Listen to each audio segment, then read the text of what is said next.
get to set their cars up for the race. So there's some guessing going on, particularly for those back towards the back. Now, the top 25, they're in pretty good shape. I think the fact that happy hour was rained out because they did spend yesterday morning setting their cars up for the race. Here we see the drivers that took provisionals to get into the lineup. Rick Mast and Elliott Sadler, and Ted Musgrave has the final starting position, 43rd. 6 drivers tried but failed to crack the lineup. Robert Presley, Terry Cope, Paul Gentilossi, Jack Baldwin, Hut Strickland, and Dave Marcus. All of those drivers were here but failed to qualify for the event.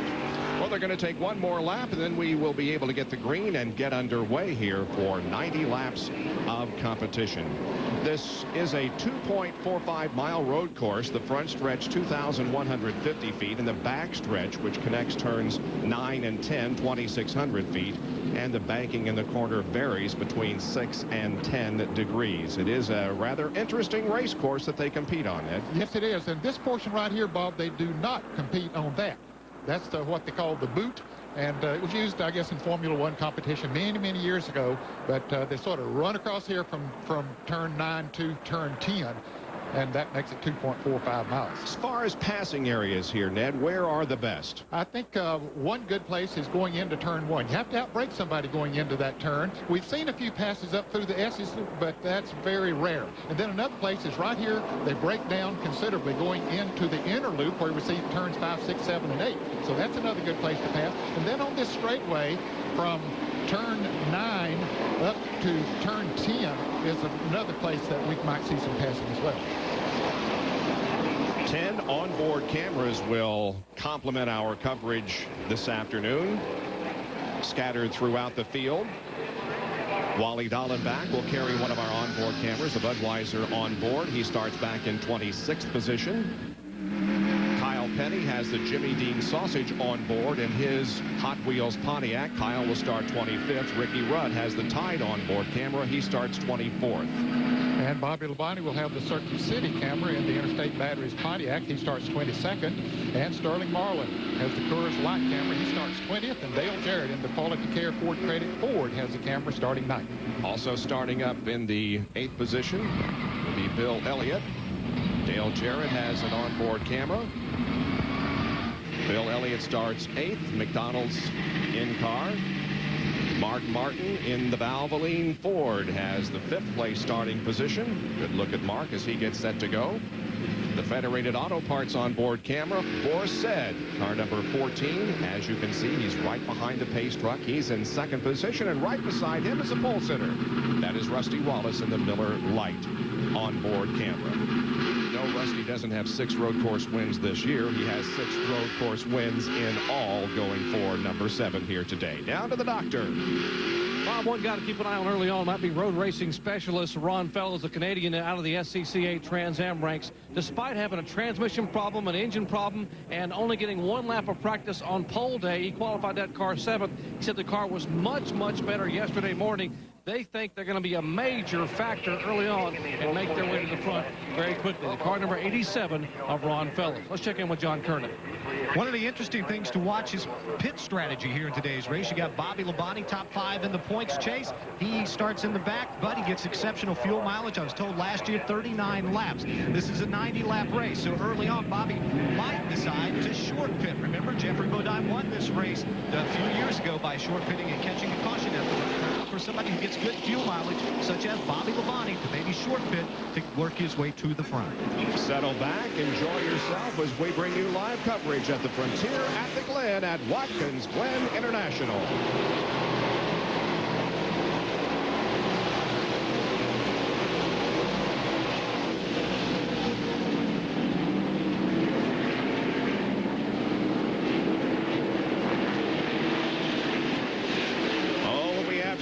Marlin off course in turn 1, between turn 1 and 2. If he can stay out of that sand trap, the gravel will be okay, and it looks like he did, Ned. Looks like he did, but he went from his starting position of in the top 10 there to last place. Now he gets it going again as they head into the inner loop. Rusty Wallace leading Jeff Gordon. But one of the things we see when we come to road courses, it's somewhat difficult to lose a lap. We always see a lot of cars finish on the lead lap.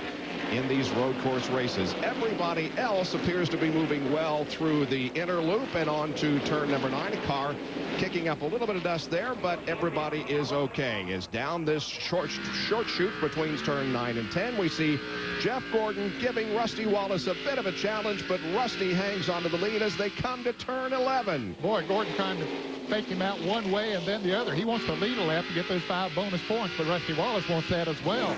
As they come down to the line, it is Rusty, but Gordon has a run on him going into turn 1. He might get the lead. And he has a good position because he's on the inside for the right-hander, and indeed, Jeff Gordon takes the lead, and Boris Said goes to second. So Rusty led the first lap. It's his 5th race that he has led in 1999. He led the most laps in each of the other 4 that he has led, and it's 18th road course race that he has led. There we see the 9 car of Jerry Nadeau working on Mark Martin in the blue and white number 6. Nadeau takes a look on the right side of Mark Martin. They gear down and brake for the inner loop. There's Joe Nemechek, who has taken over the 3rd position. That's Ron Fellows, I beg your pardon. He has made a good move here on these first couple of laps. Not surprising, as one of the pit reporters pointed out. He is expected to be a factor in the early part of this race, and certainly his own move. Ron started in 7th position, has moved to 3rd place. Back here we check on Nadeau, Mark Martin, Bill Elliott, and Dale Jarrett. There is Joe Nemechek back there with the 42 car through corner number 11. Once again, and Jeff Gordon has the lead by a little over a half second, and this is the 5th consecutive road course race that Jeff has led, and of course he's going for 5 straight wins on a road course. He's led more than 50% of the race laps the last 4 races, 215 of 404. Up through the S's, Boris Said giving chase, with Fellows running in 3rd spot, the pole sitter Rusty Wallace, who has dropped back to 4th, and then Tony Stewart is 5th. Jerry Nadeau, Mark Martin, Bill Elliott, Dale Jarrett, and Joe Nemechek complete the top 10. Okay, Bobby, what do you want for dinner? I want pizza. No, wait. I want chicken. No, I want broccoli. You want broccoli. No, I want cherry cobbler. Now at Golden Corral, your kids can have just about anything they can imagine for just $2.99. I want mashed potatoes. Really? With gummy bears. Even if it is a little odd.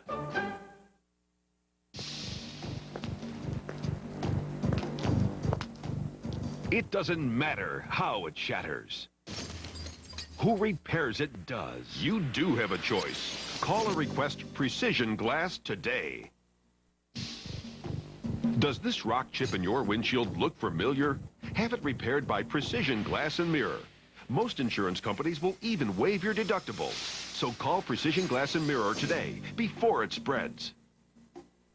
I get the playoff picture back from the darkroom when we come back. We're clear. Oh, the prompter's going too fast. I can't keep up. Come on, it's not the teleprompter, it's you. My throat, I can hardly... Give him some tea, give him some tea. Let's go, let's go. Cut me. Cut me, Lou. Come on, baby, come on, snap out of me. Don't be a lollipop, get out there. Come on, tonight's your night. Well, without question, these days, the word on everybody... Sports Center, mornings, evenings, and late night, only on ESPN. It's not an easy job. You have to do windows. It's cramped. It's loud. The pace is frantic. The pressure's intense. And the competition's brutal. So when a NASCAR Craftsman Truck Series driver tells you they've had a tough day at the office, take their word for it. This is NASCAR. Bob Jenkins, Ned Jarrett, John Curtin, Bill Weber, and Jerry Punch back at Watkins Glen International. Kenny Irwin just got off course, looked like, between turns 10 and 11, so he loses a lot of track position. Yeah, and that's the 3rd time he's been off track here this weekend, Bob. He got off track on Friday and got into the styrofoam, but they were able to repair the car. And then yesterday he got off into the sand but got through it. Let's see. Here he gets off on the right side of the track out into the sand, and it's very important to keep that car pulling here, boy. If you let off for just a little bit, it'll bog down in that sand and you'll be stuck, and he keeps it pulling, heading back out onto the racetrack, gets it back on. Of course, that's the purpose of the sand, to slow the car down in case it's going at a tremendous rate of speed, to keep it from slamming into the tire and styrofoam barriers. We've got Jeff Gordon leading by about a second over Boris Said. Then Ron Fellows running third, Rusty Wallace fourth. Tony Stewart running in fifth position. We're on board with Dale Jarrett as he is right behind Bill Elliott. Elliott in eighth and Jarrett in ninth. They've been racing hard here for several laps. Jarrett has not been able to make a pass. Jeffrey Bodine loses a lap in the pits. John, what's going on? Bob, the problem, the clutch was slipping. They changed the clutch. They were having problems with the other one. They changed this one on Saturday. Started slipping on, apparently heated up. So they brought it in, put the car on jack stands, got underneath it with a fire extinguisher, and hit it with the solution off the fire extinguisher to try and cool the clutch down. His last win in NASCAR Winston Cup competition was here at the Glen in '96. Rusty Wallace looks back to Jerry Nadeau, who picks up a spot. Just made the pass on Tony Stewart, taking over the fifth place. Nadeau, a good road racer, qualified on the outside pole last year at Sears Point. Now sets his sights on Rusty Wallace, who has dropped back to fourth. Rusty started on the pole, of course. And he was very optimistic going into this race. Told us on NASCAR Today that he thought the car was right. He felt good, and so he was looking very much forward to a good run here today, but has dropped back to the fourth position at the moment. Here comes Gordon down the straightaway. That car back there in third is Ron Fellows. Perhaps I confused him for Joe Nemechek, because that car is co-owned by Joe Nemechek, as Dale Jarrett now passes Bill Elliott and goes to eighth. Finally got a run coming off of turn 11, and Bill didn't fight him too hard because he knew that DJ had been sitting in front of his back bumper. Maybe the car was a little bit faster. We'll see if he's going to be able to pull away from Bill. Jarrett coming off a big win last weekend at the Indianapolis Motor Speedway in the Brickyard 400, recording his fourth victory of 1999. And Brett Bodine comes into the pits. Stop and go for him, Bob. He went straight through the interloop. And here Bobby Labonte has a problem in the Interstate Batteries. Pontiac has spun around. But it's a stop and go for Brett Bodine. No caution anywhere. Not at least at the start-finish line. Brett makes his stop and go and gets back out on the track. And Bobby Labonte gets going again. Brett Bodine has a new crew chief in Rick Gay, and has also hired a general manager, Art Slike, as Bobby Labonte has some extensive damage there to the rear of the car. Yes, he does. And you can see that the rear part of that, the deck lid is pushed up on it, and that's going to affect the aerodynamics of that car. It's going to put a lot of pressure, down pressure on the back. Let's see if you can see what happened to Bobby. Going through the S's. And it looks like, unless he got tapped from behind, it was hard to tell. It looked like it just got out from under him. Like he may have dropped that right front into the rumble strips and lost control, or he may have gotten some assistance. We couldn't tell from that angle, but the bottom line is the car is damaged. Yeah, that's too bad. Bobby wrecked his primary car here on Friday.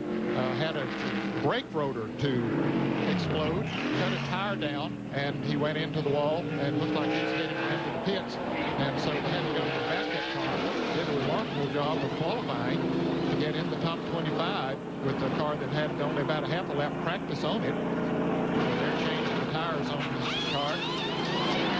That's an onboard camera that's kind of in a different location. John Kernan?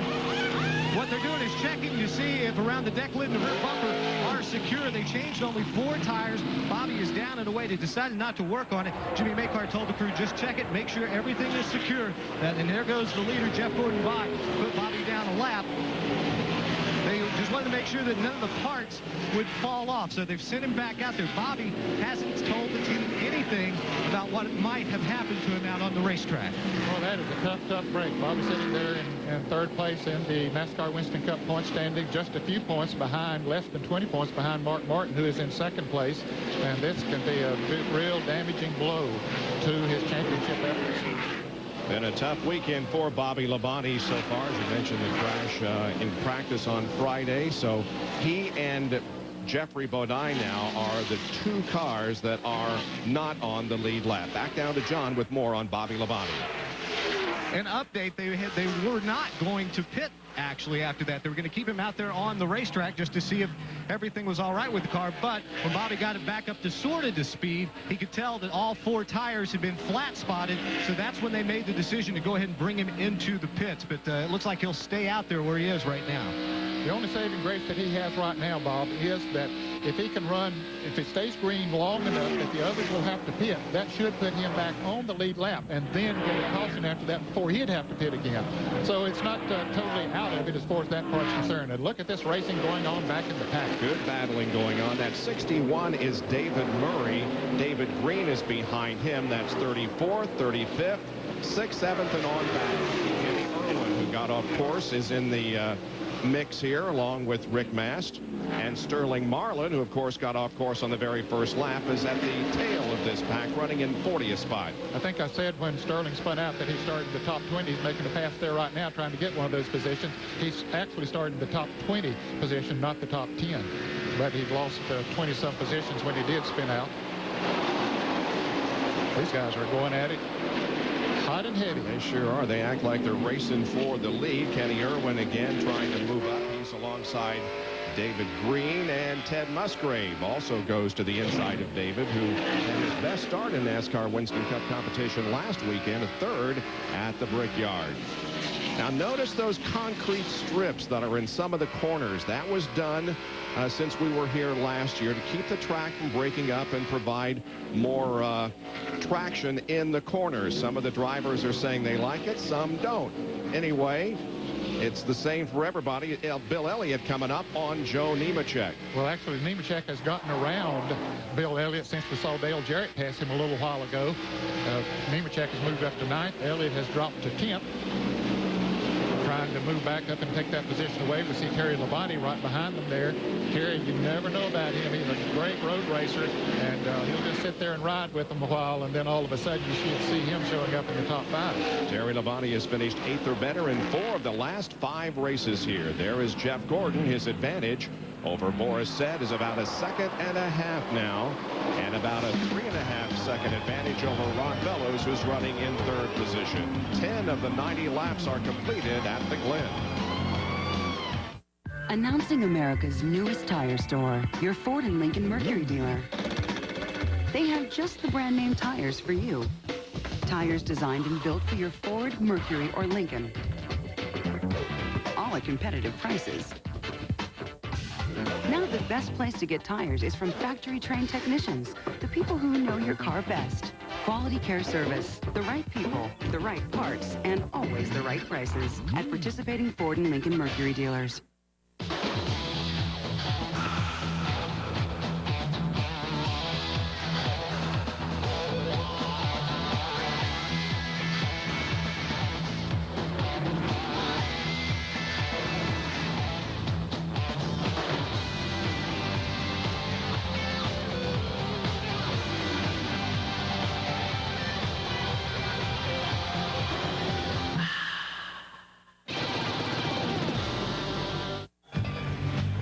Well, some days, I'm not a foreman, I'm a circus juggler. I got product coming off the lines, warehouses filling up. I got deliveries, I got to move off the dock. Sometimes things get a little crazy. I need an extra fork, maybe a lift will go down. I call Nations Rent. Whatever I need, whenever I need it, they bring it out. Newer stuff, names I know, nothing over a few years old. So it works. And it's one less ball I got to keep in the air. They make it happen for me. Nations Rent. 1-800-NO-SWEAT. This summer, if you can dream it up, Sonic can put it in a cup. We've got hundreds of drink flavors you can mix and match. Plus, our 44-ounce Route 44 big drinks. Enough choices to let your dreams run wild. Sonic America's driving. I've been everywhere, man. I've been everywhere, man. Across the desert, bare, man. I breathe the mountain air, man. Of travel, I've had my share, man. I've been everywhere. Citgo, you know me. Jeff Gordon continues to set the pace here at the Frontier at the Glen. Last lap, he ran a 119.1. The second fastest car was Ron Fellows at 118.7. We're watching the overhead action, courtesy of the Pennzoil Copter Cam, which is hovering overhead today in partly cloudy skies. The last couple of days, we've had rain and fog that have delayed and postponed some events, but today the weather is looking very, very good. There were times yesterday when you perhaps couldn't have seen Jeff Gordon's car going up this portion of the racetrack. Couldn't even get a helicopter in the air yesterday. The Car FedEx Championship Series competes in the Miller Lite 200. That's coming up next here on ESPN this afternoon from the Mid-Ohio Sports Car Course. So stay with us for more auto racing after our coverage of the Frontier at the Glen. The caution is coming out. Overall, the 11 car, Brett Bodine, we understand, is stopped on course. And there he is. This is the area that was so foggy yesterday. As we see Brett Bodine now gets going again. He apparently didn't hit the interlude, but look the way it was yesterday. I mean, you just couldn't see in that area at all during the Busch North Series event. Visibility very, very poor yesterday. That race was delayed, of course, because of the bad weather. So the first full course caution is waving. It comes on lap number 14. As now we'll see if any pit stops are made, and we'll be back in just a moment.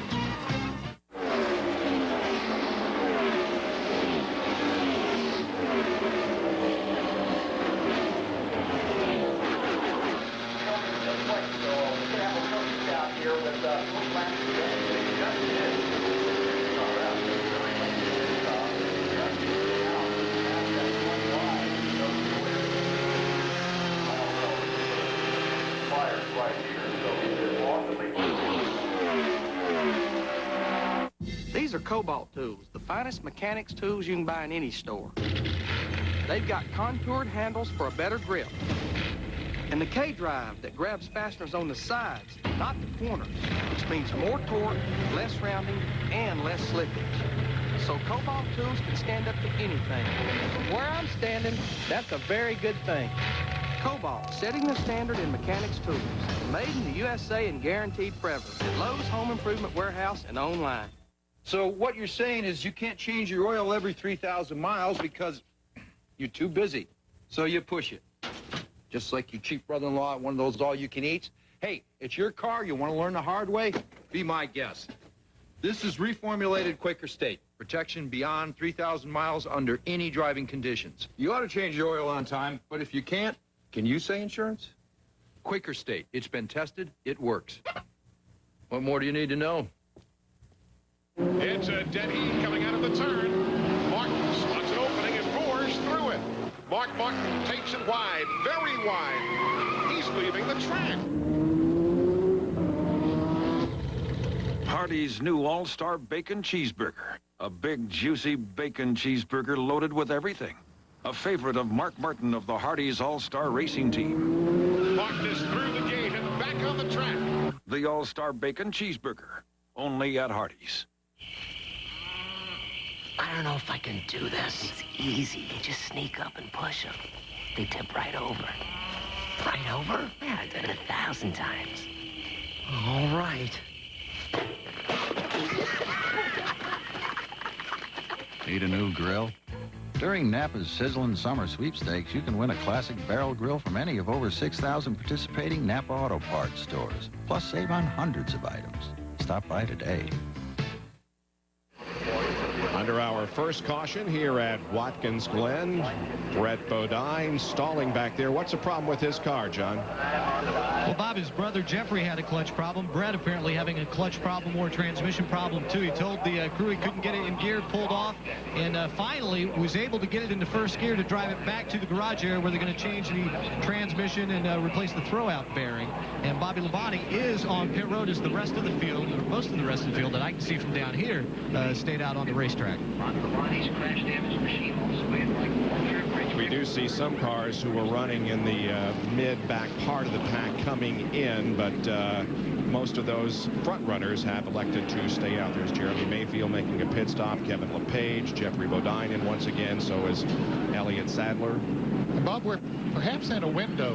They've completed 14 laps now. 14 from 90 to 76. Divide that by 2, that's 38. We said the pit window 32 to 36. Some of them might be able to gamble and maybe make it on one more pit stop. And they didn't have a whole lot to lose. They were back towards the back of the pack anyway. Jerry? Well, Dad, listening to the discussion down here in the far end of pit road, in the Jeff Gordon pit and the Tony Stewart pit, Rusty Wallace, etc., none of these guys felt like they could make it on one more stop. They would have to make 2 more stops anyway. And basically, they're about halfway through their fuel allotment right now, so why not stay out? I think Jeff Gordon's philosophy is basically to pit on lap 30 and again on lap 60. But I would not be surprised to see some guys come in around lap 25 and then run 33 laps to lap 58, which will be their last stop, basically short pitting on both their stops, but going all the way up to lap 24 or 25 before they would come in the first time. And a lot of fans might wonder, what are we talking about, short pitting? That's coming in before you would have to. And the reason that you would do that, especially on a road course, you can pit, change 4 tires, put in fuel, and not lose a lap. And then you might catch a caution somewhere in between there before the others would pit. They come in the pits, then you're up at the front of the pack. Yep, a lot of strategy that is utilized in road course racing doesn't necessarily apply on the ovals. 14 laps completed at the Frontier at the Glen. $10 for lunch? I heard of a guy got a brand new car for that. Sounds like a Darrell Waltrip story. Oh, I swear it's true. This guy was at the track. He sees this notice. Says brand new hot rod, $10. No, it's not a misprint. Stop by and see for yourself. Turns out her husband met this little gal at the track, and he ran off to Tahiti with her. And he told his wife to sell the car and send him the money. No. Now at Kmart.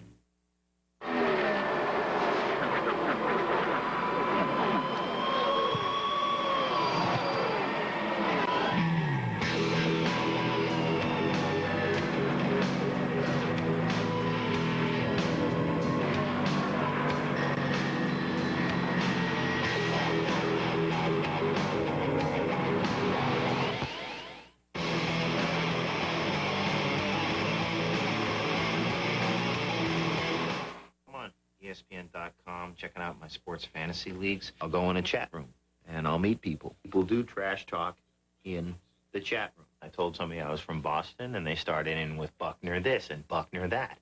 I just wanted to say, hey, you know, those who have not committed errors, you throw the first stones, okay? If not, leave the man alone and leave me alone and let it go. Let it go.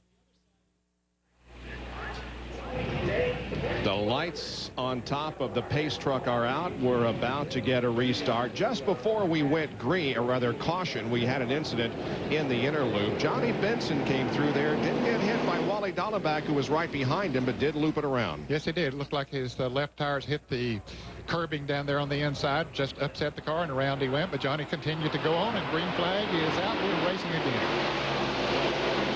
Gordon gets a good jump on Borisset and the others. Now look at him fan out coming down the straightaway. That's Jerry Nadeau back there in that number 9 car. He's to the inside of Tony Stewart, and Nadeau maintaining 4th spot. Here comes Rusty by Tony Stewart. Yeah, he got a good run going into turn 1. Was able to pick up a position. Mark Martin with Mark Martin here, who's running in 7th. Remarkable record here at Watkins Glen, and in fact at all the road courses that the NASCAR Winston Cup Series competes on. Through the inner loop. Check out an Napa Field summary and show you the point standings as of now. Jeff Gordon moving up 1 at the moment in the point standings. Stewart down 1, but of course these will change as the laps go by. Childress teammates running there together. Mike Skinner has some damage on the Lowe's Chevrolet on the door. Got hit by someone going into a turn, and now his teammate Dale Earnhardt trying to make a pass. There it is. You see a good bit damage. Somebody's got into him pretty hard there.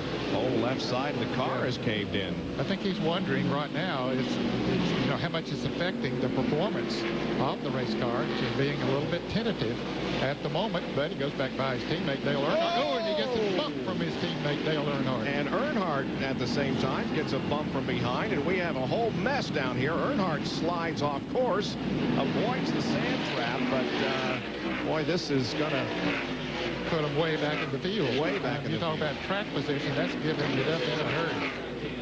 He's going to drop back behind Bobby Labonte, who lost a lap earlier because of his incident. So that's going to drop Earnhardt all the way back to 40th spot. He and Mike Skinner, his teammate, were battling for the 14th position. And down in turn number 1, they ran out of racetrack. Yes, they did. You see, the 31 car, the blue and yellow one of Skinner, gets in there, and he has to go up the track a little bit. Earnhardt had a run going in there, and so he bumps him, and then Earnhardt gets bumped by John Andretti back behind there because he couldn't get stopped. And from another angle, there's Skinner going around in the 31 car. Earnhardt thought he was going to get by, but he didn't because he got bumped with the 43 car, and Ricky Rudd did a masterful job of getting through. We'll take a look at it from his end car. Here's what he is seeing. He sees all that happening in front of him. He says, oh, I'm going to go low. No, I need to go back up the middle of the track. Here comes Earnhardt and go back to the other side. Hey, great job. Very good job. I don't think he hit anybody or anybody hit him. Here's Jeff Burton picking up his spot from Darrell Waltrip. That's back in about 15th position. Jeff Burton was very close to that spin of Johnny Benson. In fact, he was the next car behind Wally Dahlin back over there, so he got through that okay. Of course, he's one of the points leaders in the top 5, currently in 4th place. Here's Ward Burton. And up front, you can see the advantage that Jeff Gordon has on Boris Said, who continues to run in the 2nd position, with Ron Fellows still running in 3rd. Bill has a report on Mike Skinner. Well, Mike Skinner's crew says the car is fine. Obviously, they're disappointed about what happened, but no damage is affecting the way that car is handling. Ken Schrader made a brief visit to pit road. He had a flat left rear. Earnhardt's crew is checking for a right side tire rub. The caution is now out for the 36 car, and John Andretti's crew is on the wall. You could see a bunch of guys pit now. Ernie Irvan is in the sand. Yeah, he's stuck. Now, he can't go because once that car stops and you try to get it to go, it just spins the wheels and sinks right down into the sand. Too bad for Ernie Irvan. He was the winner here in 1991.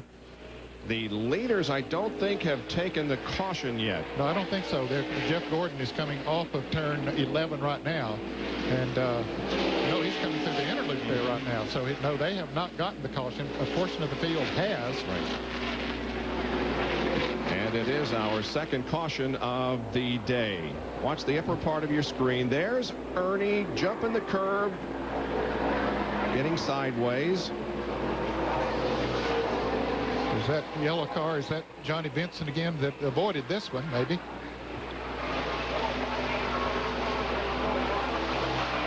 I believe that was Rich Bickle, who was right behind Ernie. So he got slowed down and no harm done as far as he was concerned. But unfortunate for Ernie Irvan, because that car did make it into the sand trap, and that's going to bring out the caution to retrieve that car. Now, with 19 laps completed, I'm sure we're going to see some pit stops coming up here when we return. When you're looking for the place with the best for your car, when it's quality and service you need. When Ernie Irvan needs a top-quality replacement part, he knows who to call. Professional installers trust the Federated Auto Parts pros. Get to the motivated, celebrated, Federated Auto Parts. Trust the Federated Auto Parts pros. Federated, gold-plated. Federated. Federated Auto Parts. Federated. That's one race. place that I wish I could run over one more time. The legendary Daytona 500 has broken a lot of hearts. I was way out in front in 1981, and that thing ran out of gas. In 74, I blew a tire with 12 laps to go. But the biggest heartbreak of all would be trying to get into Daytona International Speedway using an American Express card. So if you want to enjoy the heart-pounding excitement of Daytona, bring your Visa card, official card of NASCAR. My girlfriend let me here at Daytona. I sure miss that car. Announcing America's newest tire store, your Ford and Lincoln Mercury dealer. They have just the brand name tires for you. Tires designed and built for your Ford, Mercury, or Lincoln. All at competitive prices. Now the best place to get tires is from factory-trained technicians, the people who know your car best. Quality care service, the right people, the right parts, and always the right prices at participating Ford and Lincoln Mercury dealers. Sometimes I get distracted. Once I missed the beginning of NFL Tonight. I took my knowledge for granted, and it started to go away.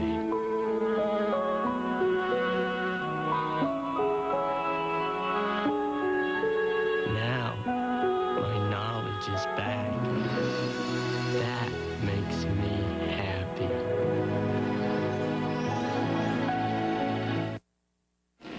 Second caution is out here at Watkins Glen. The first was for a stalled car by Brett Bodine. This one for Ernie Irvin, who went into the sand trap. He is out of the trap and is back on course. The field has not yet come around, packed up, so that means we have not had the pit stops that we anticipate. But I believe we will have, Bob. I think they're within the window that they can go the rest of the way with one more stop. Now, that would mean that they'd have to run 2 35-lap runs, but because there will be 70 laps to go after they cross the start-finish line this time. Taking a look at Mark Martin's shifter knob there, and see the holes in there. Weight is one thing, and then, of course, getting a grip on being able to get his fingers in there and getting a grip on it. Got his left hand stuck out the side of the car, getting a little fresh air in on himself. It's a cool day here at Watkins Glen and very windy, but we will not complain about the weather at all because it's not raining. All right, let's see what happens here as the field comes off corner number 11, and indeed. Now Boris said stayed out there. He's the leader of the race. Let's go to the pits, John.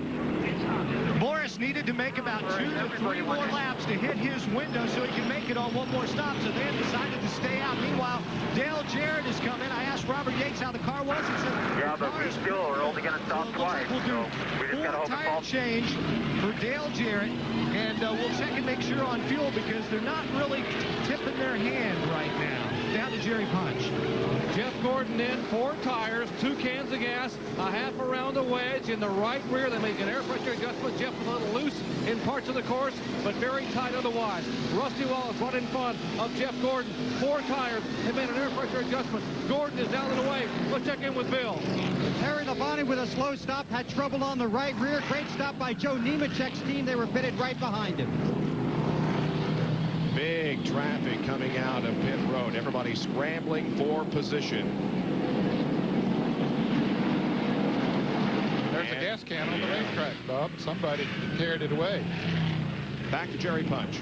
That was Tony Stewart who left pit road with that second can of gas still attached to the side of the Home Depot Pontiac. He came down and they couldn't grab it as he was already pulling away and went down and exiting pit down into turn 1, and the gas can finally came out as they came up to speed, but a tough break for the rookie driver. Yeah, it's located between turns 1 and 2. Let's take a look at Stewart as he came out of the pits. He's trying to shake it loose, isn't he? Trying to shake it off, and he finally does. I tell you, that thing was hung on there pretty good. Yeah, it was. So pit stops have been made. Boris said decided to stay out, so he's going to be leading his first NASCAR Winston Cup race. Back in a moment.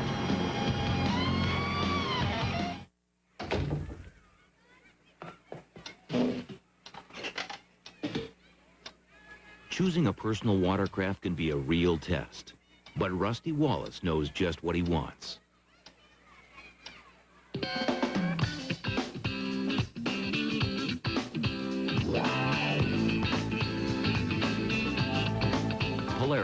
when you know what you want. See your local dealer for big savings on select models. Hi, I'm Jeff Burton with an exciting message for NASCAR fans. Buy any Exide NASCAR Select product and get a Motorola pager free. It's a great way to enter the Exide NASCAR Select 99 sweepstakes. Every month you'll be paged with another chance to win cool prizes. You could even win $50,000 and be an honorary member of the Exide Racing Team pit crew for the first race of the next century. Look for details wherever Exide NASCAR Select is sold. Holy, man, I gotta find a phone. Peter from the Plank Road Brewery. We wanted to thank the Butchiest for drinking our beers. The glorious, never watered down taste of nectar we call Ice House. And we spend 80 hours a week here. But for us, it's a labor of love. It's a gift. It's a craft. It's an art. Like macrame. So anyways, thanks for drinking our beers. Enjoy. What can we say? Out here, our world is beer. What's it like to bite into a Wendy's Classic half-pound double with cheese?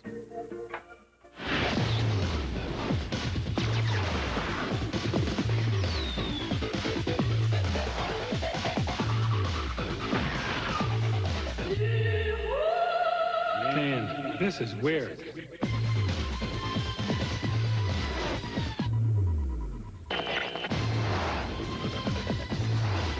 Wendy's, it's Hamburger Blitz.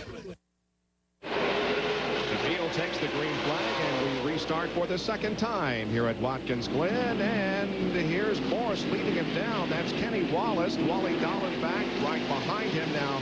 Everybody from Morris back to Jeff Gordon pitted earlier down to Jesse. And a tough break for Tony Stewart, who's coming back down pit road. NASCAR bringing him back in for a stop and go. They're going to try to top the car off. Big Jeff Patterson, this 6'6", 325-pound gas man, will put one can of gas in the car, and he will make sure he pulls that can away as Stewart is down and headed for turn one. Tony Stewart trying to keep together his remarkable rookie season in NASCAR Winston competition. He was running in 14th position before the caution came out, but now loses a lot of track position. But again, it's not nearly as critical as it is on some of the ovals. No, it really isn't.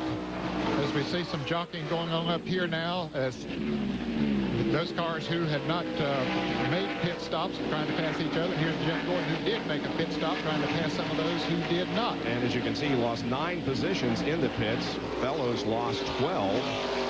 So a lot of these guys now are going to be fighting to come up through the field once again. Bill Elliott was 10th when he came in and came out in 21st position. But again, that's because a lot of these cars up here at the front of the field now pitted during the first caution for Brett Bodine. There's Rusty Wallace. Going around the car number 61 that Jeff Gordon just passed, and that is Dave Murray driving that car. That's not a name that we normally hear in NASCAR Winston Cup competition. It's the Mark Thompson car that he is driving this weekend. Here's Gordon and Ken Schrader trading positions. That moves Jeff up to the 8th spot. Now remember, Schrader it was reported that he had a flat tire and made a green flag pit stop right before this caution came out, so he didn't need to come back in. So that worked out well for him, so he was up near the front, got him some good track positions. There's the pole sitter, Rusty Wallace. In 9th position now. He only led 1 lap so far. That was the opening lap, and then Jeff Gordon took over. Borset with about a 1/3 of a second lead on Kenny Wallace. Now this is the foot cam on Borset. Watch the footwork. Remember several years ago when we had Ricky Rudd? 1397. The way he did it, hey, yep, that's pretty. That's called the heel and toe. Yeah. Slamming down on the gas. For a taste of the race, here's the telemetry from Boris's car. And you can see those RPMs, wow, shot up there well over 9,000 RPMs. He's really turning that thing up just for a short period of time, of course. And the speeds, almost 180 miles an hour. Didn't know they got that fast. Wow. And he's using his clutch, as you can see, to make those gear changes. Many of them don't do that with the Jericho transmissions. He's coming through corner number 9 here, and now he really hits the accelerator. Look at him stand on it, and shifting gears coming down this short stretch between turns 9 and 10. So, folks, he's just not sitting there turning the steering wheel. He's busy, got both feet busy. Now braking for turn 10. Bit of a short straightaway. And then on the brakes once again for turn number 11. Now watch him gas it coming out of 11. There it is. Puts his foot down forward, and then he'll change gears here. There he goes. Changes gears. Gets it ready. Pump that brake just a little bit to go into turn 1. 1422. There, brakes are down. Changes the gear. Gears it down. Gets the gas a little bit. Now he hits it hard. Hit it up the hill. Up through the S's. Changing gears, and then on and off the gas a little bit through the S's. Morris won the Busch Series pole here at Watkins Glen in June of last year, finishing 40th in his only Busch Series Grand National event. Kenny Wallace, how about this, is in second position. Now, Kenny has not stopped either. Apparently, he didn't feel that he was within the window, like Boris said, that he could make it on one more stop. So he stayed out there. Here's the 25 car of Wally Dallenbach running in third position in the Bud car.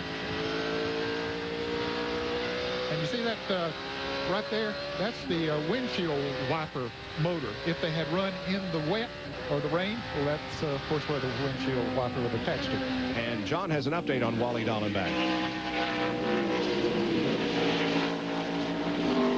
One of the drivers, Wally Dallenbach was one of the drivers who pitted before this last round of pit stops because the car was exceptionally tight. They put a half spring rubber in each of the rear springs to try and loosen it up. Just check with the team. They said that kind of fixed it about 25%. It's still very tight, but the good news for them is Wally can go to lap 57 right now on fuel, which means just like everybody else who just stopped, he also is only needs one more stop to make it to the end of the race. And he is up through the S's now. They did run a wet session of practice on Friday, utilizing the windshield wipers and the wet weather tires. And speeds about a little over 100 miles an hour the fastest, and Rusty Wallace was the fastest. Elliott Sadler's having a good run. He's in fourth. And he is one of those drivers who have made a pit stop during that one caution. He is having a good run. Napa Field summary will show you the manufacturer's lead laps. Tony Stewart with so far an easy year in his rookie year.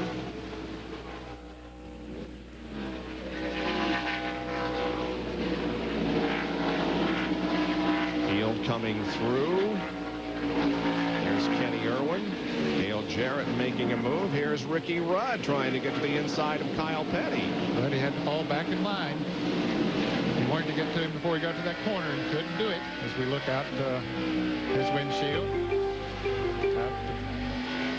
Now at the back of Kyle Petty's Hot Wheels Pontiac. Carrying our Jimmy Dean sausage on board camera. Rudd going to the inside once again at the end of the straightaway, but decides to fall back, and David Green is off course. Yes, but he continues on. See some damage to the right front of his Kodiak Chevrolet. And Rudd getting by the 16 car of Kevin McCage. Kyle made the pass, and Jeremy Mayfield, an unscheduled stop here on pit road, apparently a flat tire. He was in 38th position when he came in. And it's his third stop so far today. So Jeremy not having a good day here at the Glen. You don't see the leaders in sight, so he's going to be able to stay on the lead lap. Jeremy spun during his qualifying run, and although he practiced well the next day, second round qualifying was rained out, and so he had to take the provisional.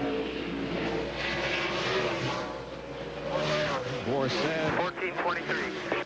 with about a 3.2 second lead, and the road racing expert having his way at the moment is Jeff Gordon. Now comes to the inside of Johnny Benson, and Jeff moves to fifth. And he's about 7 seconds behind Bourset, but he knows that Bourset is going to have to make a pit stop here before too long. We heard him on the radio during that caution flag, and his crew told him that, hey, if we get about 10 laps of green flag racing, then we'll come in and pit. Well, he's about 3 laps away from that now. And Boris is the fastest car on the racetrack as he That's David Green, who's showing some smoke, obviously trying to get back to the pit area, and that is Jeremy Mayfield, who, of course, made a pit stop just a few moments ago. Here comes Boris, the leader, last lap, 118.9 miles an hour, and with about a 3.5-second advantage on Kenny Wallace. Dallenbach, Sadler, Gordon complete the top 5 with Benson, Rusty Wallace, Fellows, Bickle, and Nadeau the top 10. Meet Cordell Miller, designer. Likes colors, likes to have an edge, likes extreme transportation. Introducing the new Chevy S10 Extreme. 16-inch wheels, ground effects, lowered suspension, low price.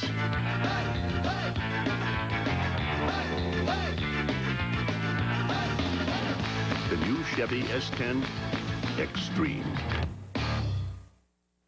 Hey! He's in the garage. Hey! If you're going to have a garage, have a garage. And if you're going to use an oil, use an oil. Pennzoil with Pure Base. Specially formulated for stop-and-go driving. This is a home improvement. Enter the Pennzoil Dream Garage Sweepstakes. Get a free Tim Allen Signature Tools utility knack knife and a chance to win a Celine Mustang or enough cash to build your own dream garage. Stop. Go. Pennzoil. Hey, Jeff. Now listen, I got it right here, buddy. It's icy cold and tasting great. Now come on, Jeff, you tell me. Is there anybody in this world who deserves this here Pepsi more than you? Hi, Jeff. See you later, Jeff. Now that's what I call motivation. I don't know where she came from. Don't worry, Jeff. There's always Daytona. ESPN's live coverage of Frontier at the Glen, being brought to you by Pepsi, the choice of Frontier at the Glen. By Pennzoil with Pure Base, made for the way you drive. Stop, go Pennzoil. And by Chevy S10, like a rock. Third caution of the day waves over Watkins Glen International, and it has been brought out by a spin involving Jeff Burton up in turn 11. He's coming in on some cars. There's Joe Nemechek in front, but nobody close to Jeff back there. And he gets away from him. That back end spins around all the way around at almost a 360, but not quite. The right front gets into the styrofoam, but he drives away from there. Didn't look like a great deal of damage to his Exide Ford. I think he'll be able to continue. And, of course, he did stay on the lead lap, but being shown back in 37th position. Down to Bill Weber. Well, Jeff Burton told his crew we just got into that turn just too hot. So he does have damage to the right rear quarter. They're going to make they're going to change all 4 tires. They're going to have to pull some sheet metal away on the right-hand side. They come around to the right side, jack up the car. Obviously, they'll fill it full of fuel. They're going to beat out the sheet metal on the right-hand side, and then they're going to go ahead and send Burton back out. Now, Frankie Stoddard needs a hammer to try and beat out that sheet metal. Spotter is keeping them apprised of where the pace car is on the racetrack. He has a long way to go to get off of pit road when the leaders do come around. Frank asking where the pace car is at, telling him he's okay, that the pace car is in turn 6. Now they put the right front on, make sure all the lug nuts are tight. They clean the grill. Still keeping apprised of where the pace car is. They want to make sure they get everything done. Now they want to check, they were going to check the tow, but they decided to send Burton on out. So he will stay on the lead lap after his incident up in turn number 11. One of those styrofoam barriers that they have really save damage on cars, don't they? Yes, they really do. That could have been disastrous for Jeff Burton, Burton, and he will be able to continue on now. Here's Borsad, and this will allow him to make the pit stop that he was about to make anyway on this lap. He was going to stop on the 30th lap and get 4 tires and fuel, and now he's coming around under caution to be able to do that. And, of course, Kenny Wallace will also be able to stop under caution. So a couple of drivers get a break here, and we'll see how many other drivers choose to come in here on the 30th lap of the race. Yeah, there probably were some drivers who were marginal as far as fuel was concerned when they stopped the last time on being able to make it on one more stop. We understand that Mark Martin might be one of those. We'll see if he does come in when they get to the... Okay, pits are open. Don't pass that pace car. You got 4,500 first gear. Watch the pace car. Boris Sands radio, of course, and he does come into the pits along with Kenny Wallace and Elliott Sadler. Sadler gives up 4th position to come in. Here comes John Benson. 2, John Kernan. 1. Morissette hits his pit crew, goes to work on the left side. It'll be a 4-tire change. We don't anticipate any chassis adjustments. A little bit of problem with getting the first can of fuel to go in correctly. They've spilled quite a bit of fuel, but the first can goes in. They swing around to the right side. No adjustments on the car. Kenny Wallace's crew just now changing left side tires. Haven't seen any adjustments on that. Looks like a pretty decent stop. A little slow on that right rear. The Boris Sands is down the way. Kenny Wallace is out. Changing left side tires to Dr. Jerry Bunch. Mark Martin back on pit road. The reason being they could not make it on fuel. Now they can make it on one more stop. They make an air pressure change. See his entire crew wearing those helmets for safety, those Simpson helmets. We'll go back up pit road to Bill Weber. Now they're going to check and make sure the toe on the 99 car is okay. This is what they talked about doing during the last stop. They're telling Jeff to turn the wheel to the right a little bit. Then they're going to top it off with fuel. Tony Stewart is on pit road. Let's check in with Jerry. Making a wedge adjustment in the left rear for Tony Stewart, dialing the car a little bit, loosening it up, freeing it up in the corner. They get it full of fuel, still the lug nuts tight, and the Home Depot Pontiac moves away. This time without the gas can attached. That, of course, is what has put Tony Stewart back in the rear of the field because he didn't have to make a stop-and-go penalty. And up front, Wally Dallenbach, who stopped earlier, did not make a pit stop on this, the 3rd caution of the day. So it's Wally Dallenbach at the front of the field, and he becomes the 4th leader of the race so far. Back in just a moment. He is an American icon. He has sold more than any other. He is fast cars. He is rock and roll. He is the king. Hey, watch it, baby. The Brake King. Run into the one and only Brake King for quality fast service. No appointment necessary. Jefferson Avenue, Newport News. Can't stop. Run in the Brake King.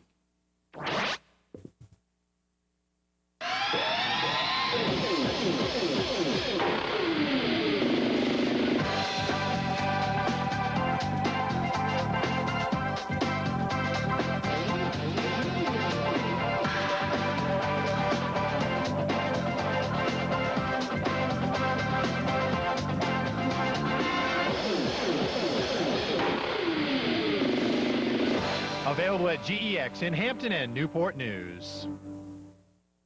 Insane machine cruises at 240 miles per hour and comes with a price tag of $1 million. So where, I ask you, is the rich Corinthian leather? Kart racing today at 3:30 on ESPN. ESPN Sports Century presents 10 games that made history, that are unforgettable, that define what competition is all about. Sports Century's greatest games, Tuesday at 7:30 on ESPN, presented by General Motors. Once again, we're just about to go back to green here at the Frontier at the Glen at Watkins Glen International. 30 laps have been completed. They will get the green flag on lap number 32. Second place is Jeff Gordon. Third is Rusty Wallace. Now, we've seen some cars, especially Bobby Labonte, pit while the leaders are able to pit, and he's a lap down. Why is that? Yeah, and fans who watch this Michigan Cup racing every week, they know that the lead lap cars can pit by themselves, and then the cars that are lap down has to wait a lap.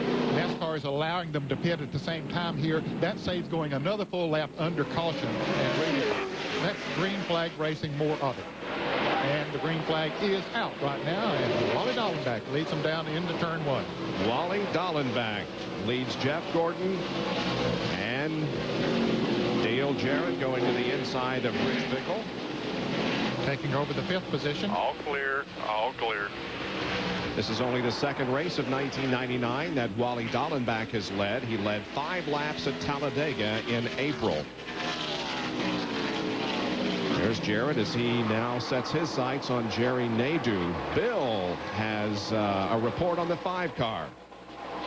Terry Labonte also stopped under the most recent caution, got 4 tires and returned to the track. His car is still a little bit tight, so they're going to have to keep an eye on that. They made a small adjustment to try and compensate for it.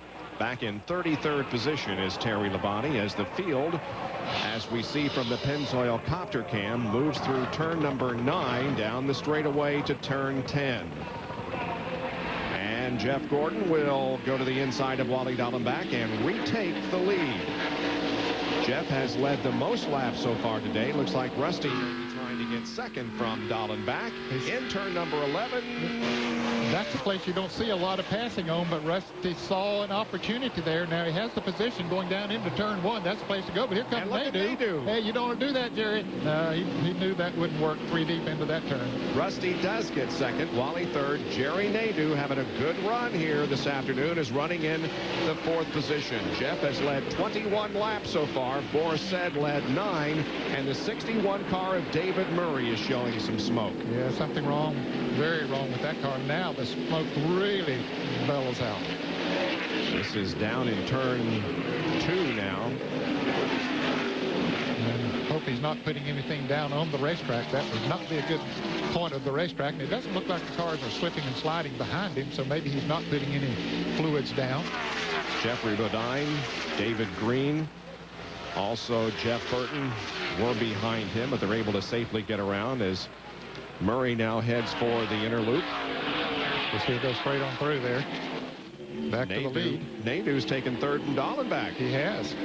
And here is Joe Nemechek, who's doing good. Well, just as I say that, a little too good. Horse. Went in there a little bit too hard, but he does a great job of getting back out, loses several positions, but. And speaking of positions, they're really changing in the Napa Field Summary point standings.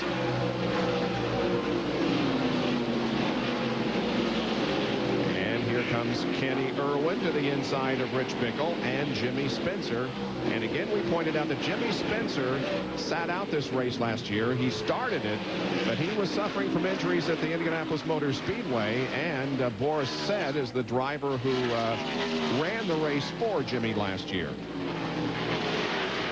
That 28 car there, Kenny Irwin, running in 6th place. Remember, he spun off the course a little bit earlier today. Up to 6th. Yeah, doing a good job. Spencer, the 23 car, working on the 45 of Rich Bickle. Bickle having a great run here today. Currently being shown in 7th position. We do have reports of oil on the track, we assume, for the 61 car. We don't know at this point if it's enough to constitute an overall caution. NASCAR is assessing the situation at the moment. And look at this battle up front. Rusty tries to get to the inside of Gordon on the 11th corner. And he does, and I'm sure that Gordon was very concerned about the oil that was out there, and so he was being very, very careful, and caution is out now as they come to the start-finish line. The leaders got the caution as they came across. Caution's out. Keep going. And Jerry Nadeau slipped in, I think, to 2nd position, passing Gordon. John Kernan? Well, they've got the hood up on David Murray's car. I can see a puddle of liquid. It looks more like water that is dripping from the radiator or something. I can see there is a spot where he has made contact on the front nose with something that might have punctured the radiator, but there's also some oil underneath the car, too, so the crew thinks it might be an oil line that worked its way loose. To Bill Weber.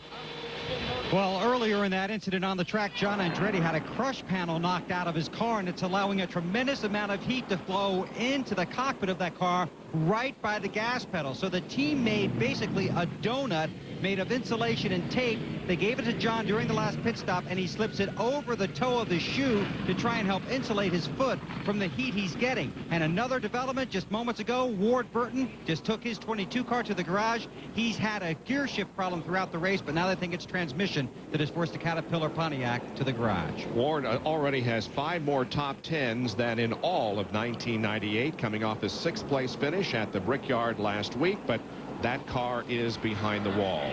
And let's give a call to Ted Christopher, who's running in 19th position. What a day he had yesterday. Yes, finished 2nd in the Busch North race, won the Featherlight Modified race here yesterday in the dark almost is when they got finished, and then running in 19th place. He might be setting some sort of a record here this weekend, running in 3 different types of racing on the same road course. Jerry? Indeed, and it is a record for NASCAR, running in 3 different divisions on the same weekend. As you mentioned, what a great yesterday. He had a great Saturday he had here with finishing 2nd in the Busch North race in a backup engine. His good motor he lost in qualifying. winning the NASCAR Featherlight Modified race and making his first ever Winston Cup start in a car they bought from Billy Hess, brand new. They rented an engine from Petty Enterprises, a Rick Mann motor. And interesting, Ted told me before the race, he has never been to road racing school, ever. He said, I learned to drive road courses by going go-kart racing when I was small, and I love it. He said, I would love to be able to finish in this race in the top 15, but and what a job he has done thus far. Let's check back in with John. They're still trying to figure out the problem with David Murray's car, but the liquid that I saw at the bottom of it looked like water. When they pushed the car back a little bit, you could also see a little bit of oil mixed in with it. Now, in the radiator, not only is the radiator there to cool the water, but also in that same area within the radiator is an oil cooler, and we showed you the hole in the front air dam of the car, so possibly something got through, punctured the radiator in the area where they also have the oil going through to cool, which is down in the bottom, I believe, and so that's maybe why we're getting the mix, because they haven't found a loose oil line yet. They're still checking things over on the car, and we'll let you know when they find out exactly what's wrong with it. Another car besides David Murray that had a problem on the track recently was the 22 of Ward Burton, and here he is smoking badly coming through turn 11. Yes, smoke coming from, that almost looked like it's coming out the exhaust pipe. They said that he had a transmission problem. Of course, that could well be, too. It's coming certainly from underneath the car, and Ward had to take the Caterpillar Pontiac to the garage area. Well, Ward told us yesterday that he had a great burden lifted off of his shoulders because Tommy Baldwin, his crew chief, who was rumored to possibly be going to other teams, has re-signed with that team. And the unit, the Bill Davis unit, stays together for the year 2000 and beyond. Well, we're seeing Jerry Nadeau giving up his second position to get in for a pit stop.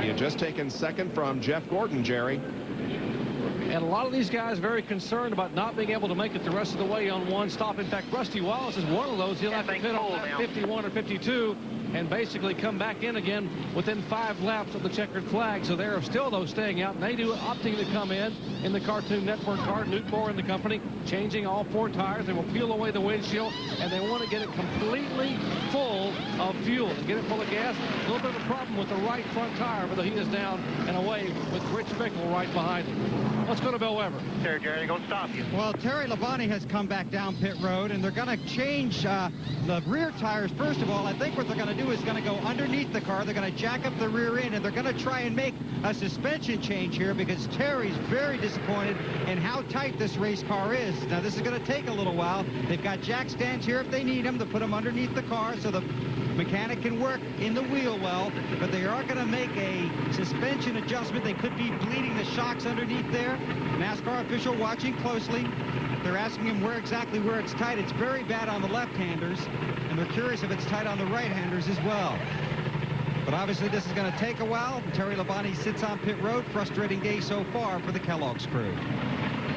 He's never won here at Watkins Glen, but has finished second on 2 different occasions. Still under caution at Watkins Glen with 35 of 90 laps completed. Rusty Wallace leads. Hey, man, she's here. Check it out. Oh, cool. There they are. Which one? You like this one? Easy, though. Easy. How about this little guy? Huh? Yeah. Good choice.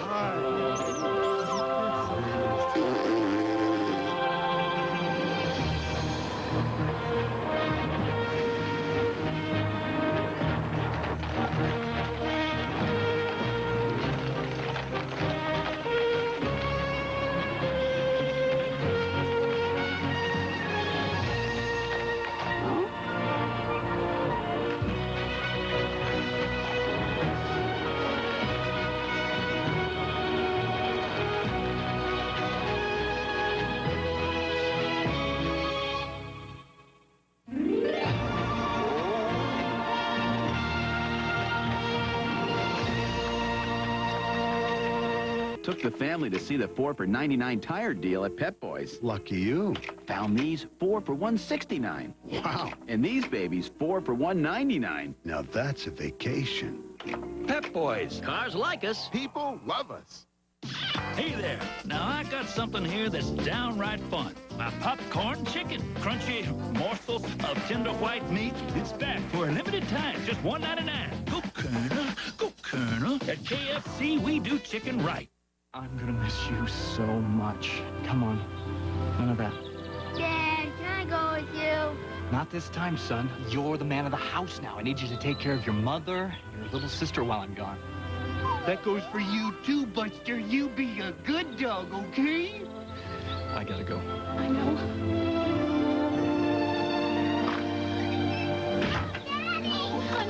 The NFL is back. Seahawks 49ers Thursday at 8:15 on ESPN.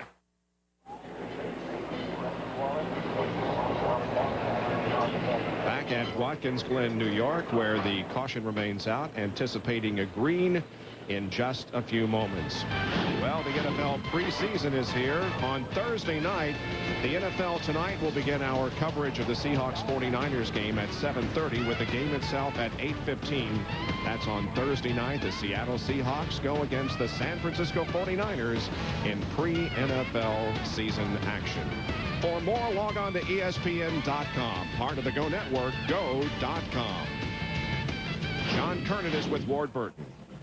And here's a sight you hate to see, the car being loaded up on the hauler before the end of the race. Ward, what happened? It looks like we blew a motor. It looks like it's the bottom end, the crank or something, because it really let go in a hurry. But I got to commend all of the guys back in the shop that build these motors. It would have been a year next week since we've had a motor failure, and Terry Ellard and all the guys back in the motor shop with that Caterpillar Pontiac just really worked the tails off, and they've got great motors, great horsepower.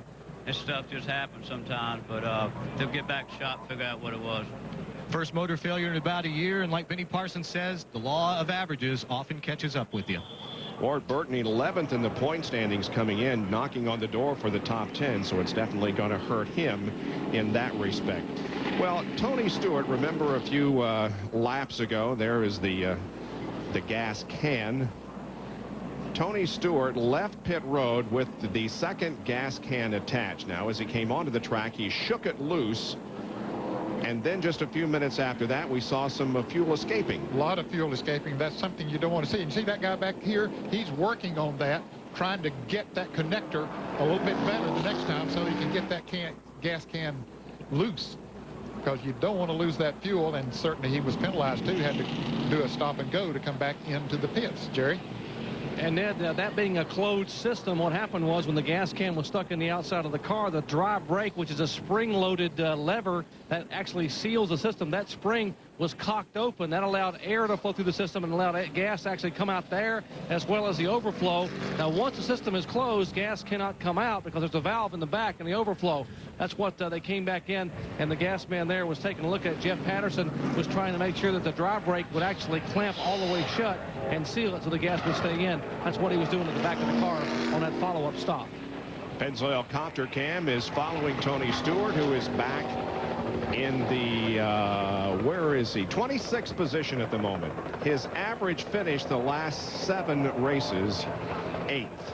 Pretty good crowd on hand here at Watkins Glen today, despite the bad weather that we have had all weekend long. But the forecast was for good weather today, and indeed that's what we have. And there you can see on the right, lower right portion of your screen, the boot area that Ned talked about a little bit earlier that they do not use here at Watkins Glen for the NASCAR Winston Cup races.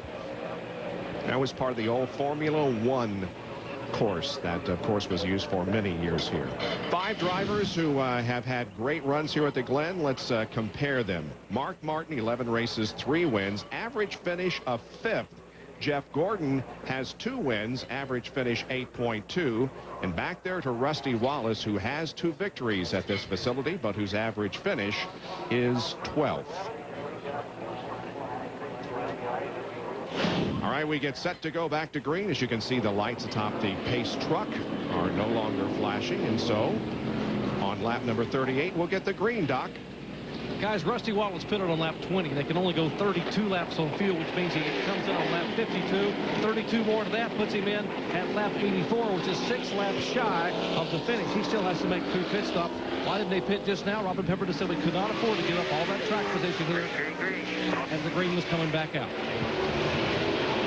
Rusty Wallace celebrated his 43rd birthday yesterday. Robin Pemberton celebrating his 43rd birthday today. And Rusty has the lead in turn number 1. Wally Dallenbach and Jeff Gordon are side by side through the corner. And here comes Dale Jarrett. Wally was all over Jeff Gordon there on the restart. DJ tries to make a pass there, but couldn't quite do it. Kenny Irwin is up into 4th position. On board with Jarrett. Now remember, he has fresher tires than does Wally Dallenbach. And here is the 28 of Kenny Irwin trying to get in the picture. It was made clear. It was made official this weekend that Kenny Irwin would not return with the Robert Yates number 28 car in the year 2000. Now we are on board again with Jarrett looking back on Irwin. Jarrett's 4th and Irwin 5th. Irwin has not had a top 5 finish since finishing 3rd in the Daytona 500. I think that's right. And Jeff Gordon challenges Rusty Wallace for the lead once again.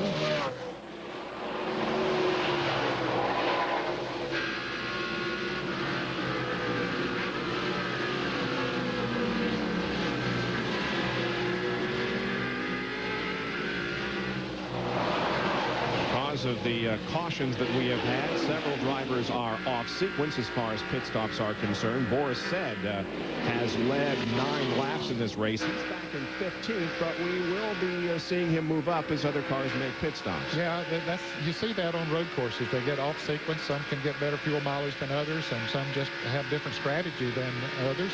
But he went far enough that he could make it on one more pit stop, and he's moving in on Mike Skinner there. Wanted to take over the 13th position. But he couldn't quite make that pass. Kenny Irwin had a 10th place finish at Dover, Ned. Did have a good run last week at Indianapolis, finishing 13th, but he has a really good run going here today. There's Jimmy Spencer, who's not doing bad and who had a good run at Sears Point. Ron Fellows is just a couple of cars behind Boris Said. One of the other drivers making their first start here in the NASCAR Winston Cup competition. There's Ron. Great road racer.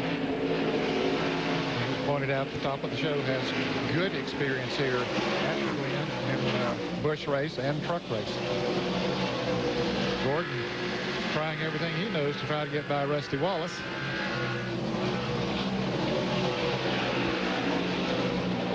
Rusty has only won 1 time in 1999. Started from the pole, led the most laps, and won at Bristol. And now here at Watkins Glen, he set a new track record in capturing his 2nd pole of the year. We're going back to Bristol in a couple of weeks, Michigan next week, and then Bristol the following week. On Saturday night. Yep. Oh, look at Jeff close in. He's working on him. He can be an intimidator when he wants to be. He's got a fast race car. But intimidating Rusty Wallace on the road course might be a little harder to do than it might be to some other drivers on other types of racetracks. More trouble for Tony Stewart. He misses the inner loop, and okay, as long as he slows down and lets the cars go by that he passed and gets back in his position, that's okay. And it looks like he did that. As long as you don't gain any significant advantage by missing the inner loop, then they will not penalize you. Now, Stewart started 2nd at Sears Point, finished in 15th position in his first run on a road course since he ran go-karts in the early stages of his race driving career. So this is his first competition here at the Glen. Had great qualifying runs at both, as we see Terry Labonte making a pass on Michael Waltrip, but he qualified on the outside pole at Sears Point. Yep. Tony Stewart did, and then 4th here. He's back in 36th position. The last car on the lead lap. We have 4 cars that are not on the lead lap at the moment, and the 61 car of Murray off the track, and the 22 of Ward Burton, the only one officially listed as out of the race. The 11 car of Brett Bodine is down 24 laps and shown in 43rd position, but he still is on the racetrack. The NASCAR Frontier at the Glen continues in a moment.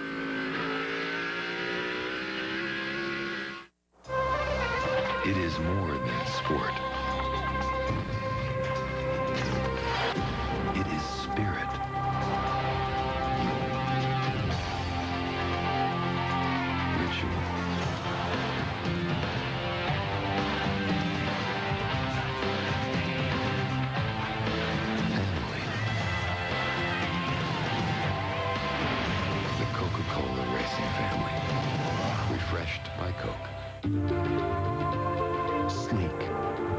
Sophisticated. Stylish.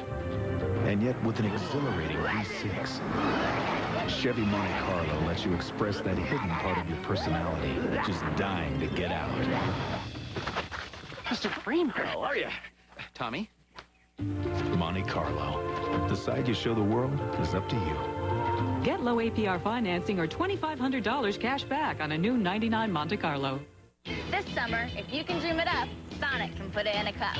We've got hundreds of drink flavors you can mix and match. Plus, our 44-ounce Route 44 big drinks. Enough choices to let your dreams run wild. Sonic America's driving. Right now, Firestone tires are on sale. 4 for $99. Add a new 50,000-mile warranty, and people will buy them 8 at a time, maybe even 12. The 4 for $99 sale at Firestone. Well, I live out here on a little old farm, and we have a few cows. I got a pickup, 2 tractors, lawnmower, and a little old boat. Got Everstart batteries in every one of them, except my cow. One in that old pickup's been in there over 4 years. Starts right up every morning. Everstart. All the cold cranking power you'll ever need. Don't matter if it's 100 degrees or 0 outside. Starts every time. Everstart. The name says it all. My advice is to go to Walmart and get you an Everstart. Get on down the road. ESPN welcomes you back to our live coverage of the Frontier at the Glen. On board with Rusty Wallace. Up ahead, Jeff Gordon's in the lead. And when you talk about consecutive road course wins in NASCAR Winston Cup competition, Jeff Gordon is indeed the king of the road. 4 straight. Gurney, Pearson, Richmond, and Wallace won 3 straight, but Gordon is going for his 5th in a row here today. And he has indeed gotten the lead from Rusty Wallace. Did it just a few moments ago. And this is how he did it.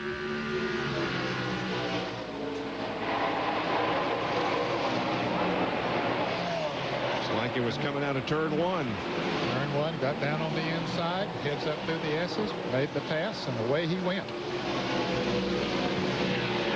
Live as Gordon stretches the advantage a little bit over Rusty Wallace. Jeff has led 23 laps so far. Rusty has led 9. So has Boris said.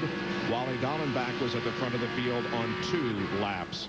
Here's the Lowe's field summary. Ford leading the manufacturers' points battle. And the best running Ford at the moment, Rusty Wallace. Gordon, of course, leads the Chevrolet contingent. As far as the Pontiacs are concerned, Kyle Petty, who's running back in 13th, is the best among them. We're nearing the halfway point. When they come down next time, they'll complete lap number 44. This is a 90-lap race. Back there in 3rd position is Wally Dallenbach, with Dale Jarrett right behind him. And then Jimmy Spencer has passed Kenny Irwin recently. You see that, and Sterling Marlin is off course. Yeah, he's got a lot of damage to the right side of that car. You see him spinning those wheels? Yeah. Boy, that is to no avail, because he's just making the matters worse trying to do that. But it's a natural thing to do, to hope that you can pull out of there, but you can't do it. He was in 16th position when he went into the sand trap, and I'm sure this is going to cause an overall caution here, because they're going to have to get that car out of the sand trap. And once again, it is in the interlude. You might have got tapped from behind. You understand it was a 97 car, and around he goes out into the sand. And there's not as good a runoff place there as there is, say, in turn 1 for you to keep the car going, because you're spinning around. And you're not going in a forward motion there, so you can keep it going in that sand. When you get in there, you're just going to get stuck. Pennzoil copter cam shows us where he is in relation to the racetrack, and indeed the caution is coming out. The leaders have not taken the caution, but other members of the field have. Here comes Jeff and Rusty, headed for turn number 11, and they will now take the caution flag. Yeah, they're not racing each other back to the flag now. They saw the caution lights around the track. Well, Morissette has moved back up into 7th position, and Ron Fellows is 10th, but Jeff Gordon is the leader of the Frontier at the Glen, and we'll be right back.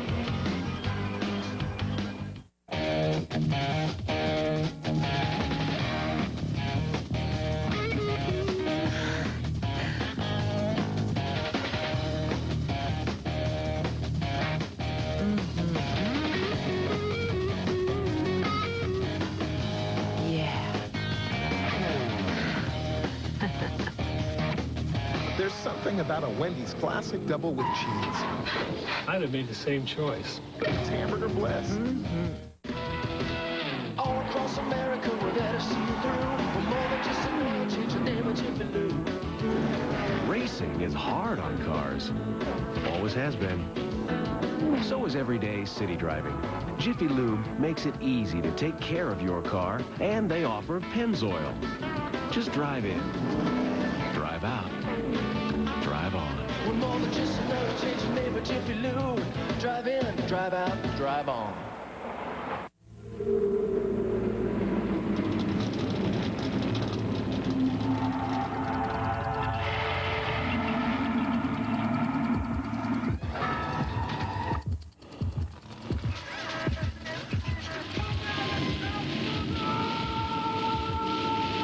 You have your weekend projects. We have ours.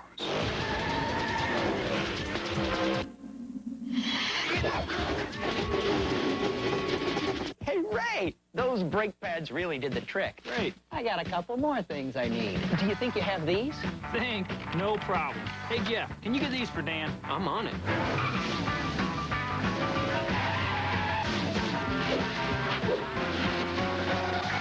Hey, Dan, here you go. Anything else? No, I think this'll do it. All right, great. Thanks, guys. Not as fast as Charlotte. Yeah, I know. It's a little slow on that turn at aisle 3. Advance Auto Parts. The best part is our people. He has been rescued from the sand trap. There's Sterling Marlin as he's been pulled out of the area up there near the inner loop. He did, however, lose a lap, and so he will go back to the 38th position. Yeah, that's the bad. All right, we're going to come in and put 4 tires on it. Ernie Irvin making and a work on it some, Sterling. So when if they drop the jack, don't leave. And we go down to John Kernan.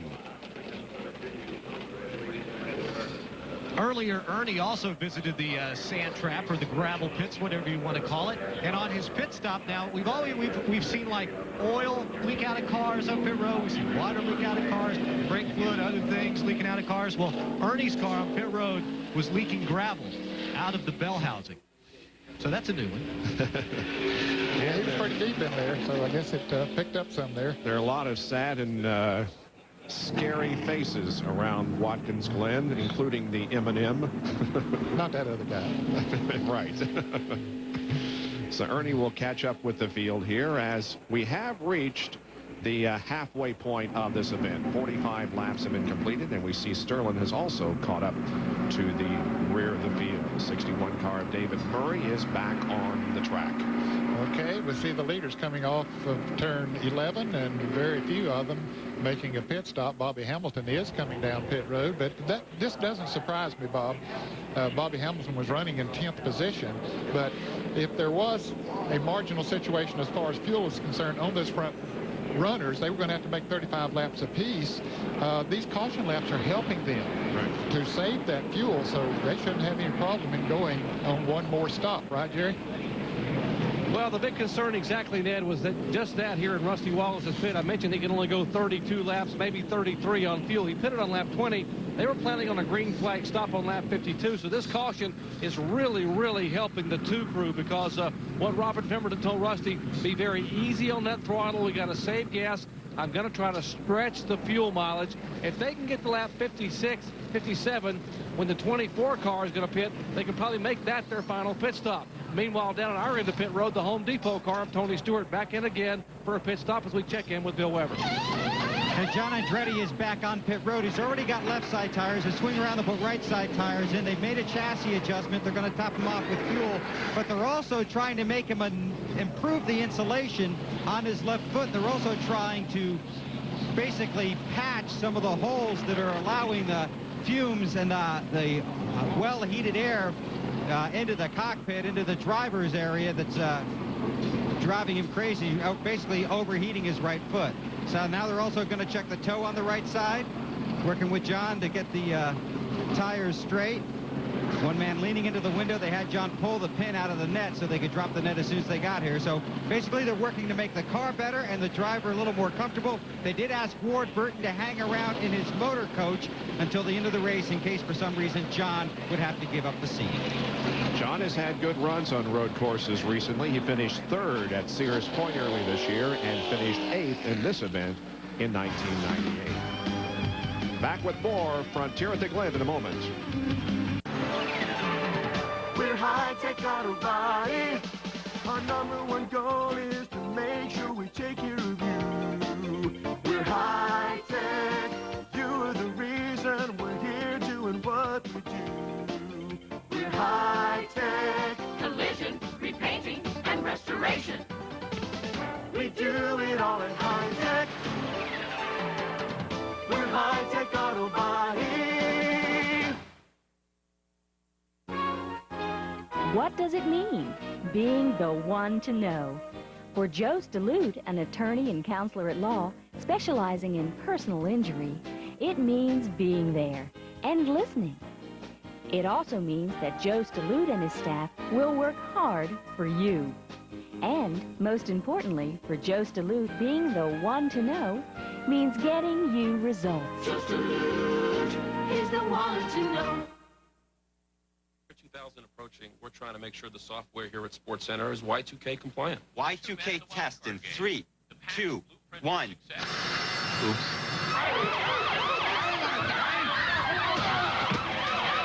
More from the NBA and an NFL trade right after this. We still have a few bugs to work out, but we'll be ready. Follow me! Follow me to freedom! Sports Center. Mornings, evenings, and late night. Only on ESPN.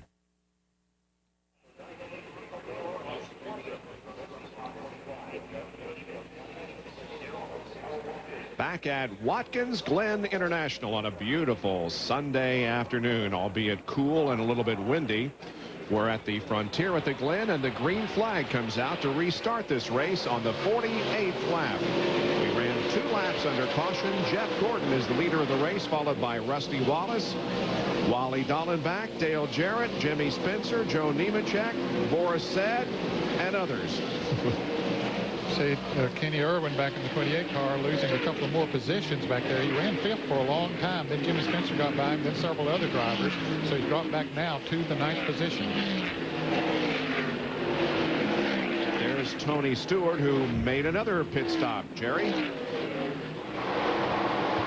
Bobby took a rubber out of both front springs, a rubber insert out of both front springs. The car just absolutely too tight getting in through the middle of the corner, so they made an adjustment. That's why the lengthy stop just a moment ago. All right, and he is now back to the 34th spot, working his way up through the field once again.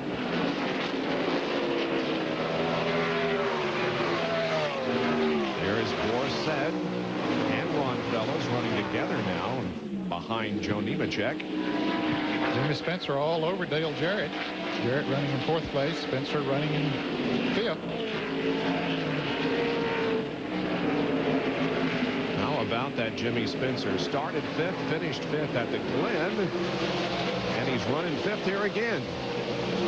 He has become quite the road racer. Road racer, yes, sir. There goes Boris Said, taking a position away from Nemechek. Yep.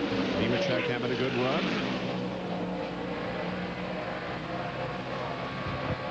Nemechek is in 7th position. Boris has moved to 6th.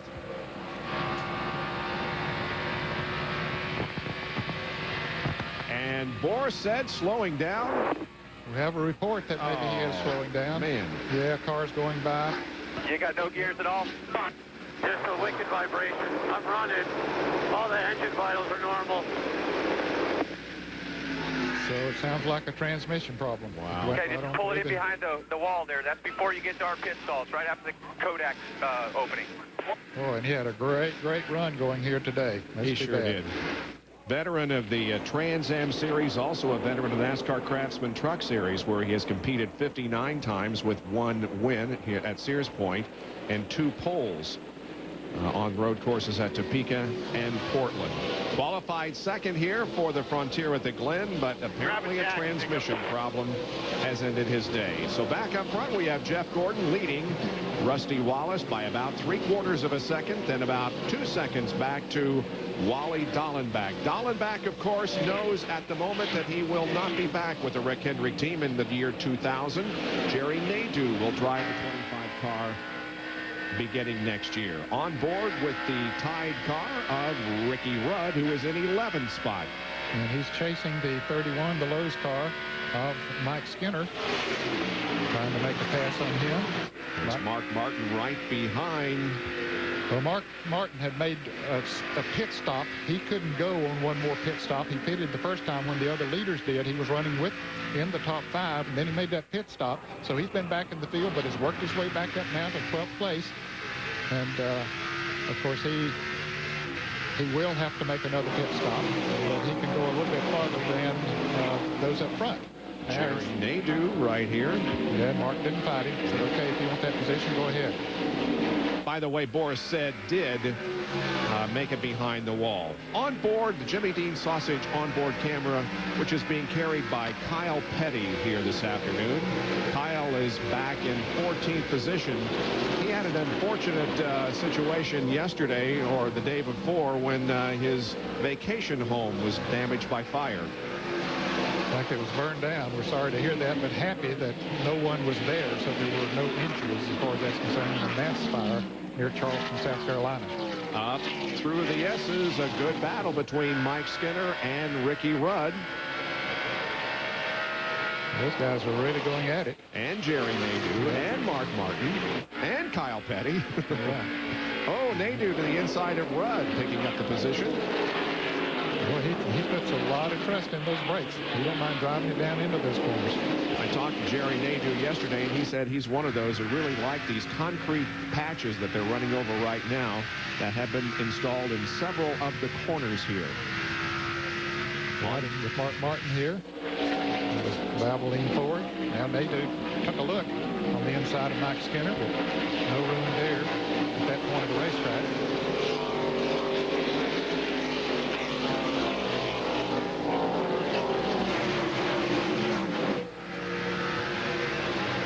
Long front straightaway here. While we're watching this action, Ron Fellows has passed Dale Jarrett for the 4th place. And John Kernan is with Boris Said. Boris in the garage area, the crew checking out the car. Boris, what's wrong?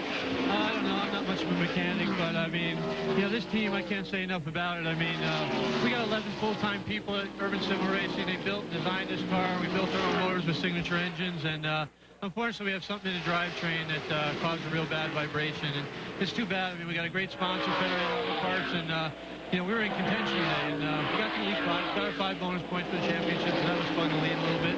And I mean, I just can't thank Ford enough for all their support. It's my wife's birthday today, so I thought I was going to give her a happy birthday. Sorry, Karen, but it was still a good run for us. Got a lot of experience and had a lot of fun. Just, I think our day's cut short. It was too bad. Well, he did get the 5 bonus points, but I think he needs another season or so to catch Dale Jarrett in the points.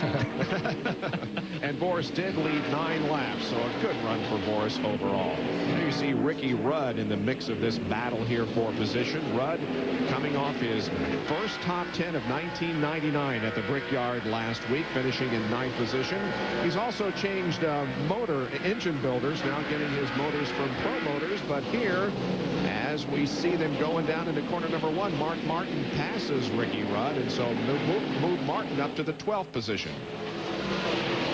And Jerry Nadeau made the pass around Kenny Irwin, and we mentioned a moment ago that Ron Fellows had passed Dale Jarrett. He now has passed Wally Dallenbach and has moved him to 3rd.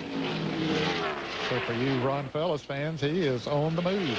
He's about almost 5 seconds behind the leader, Jeff Gordon. Continuing to set the pace as we watch this battle back here for position. You see some of the cars flying over those rumble strips, getting a little bit airborne as they do. Yeah, this is much better racing going on back here than there is up front.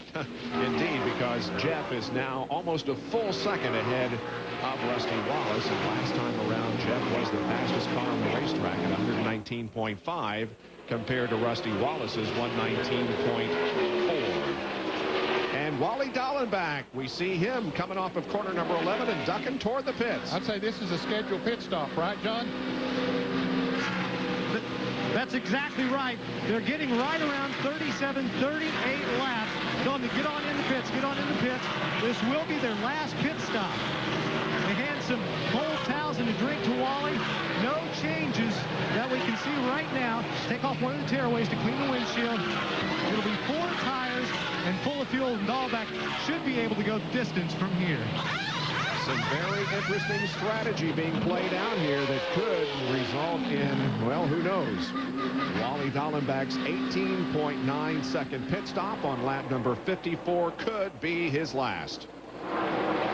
He's going to have to stretch it a little bit further than most of the others, but he is one of those drivers that stopped on lap 14, expecting to make it on one more pit stop. Now, most of the others stopped on lap 20, and they can run a few more laps yet before they would need to come in.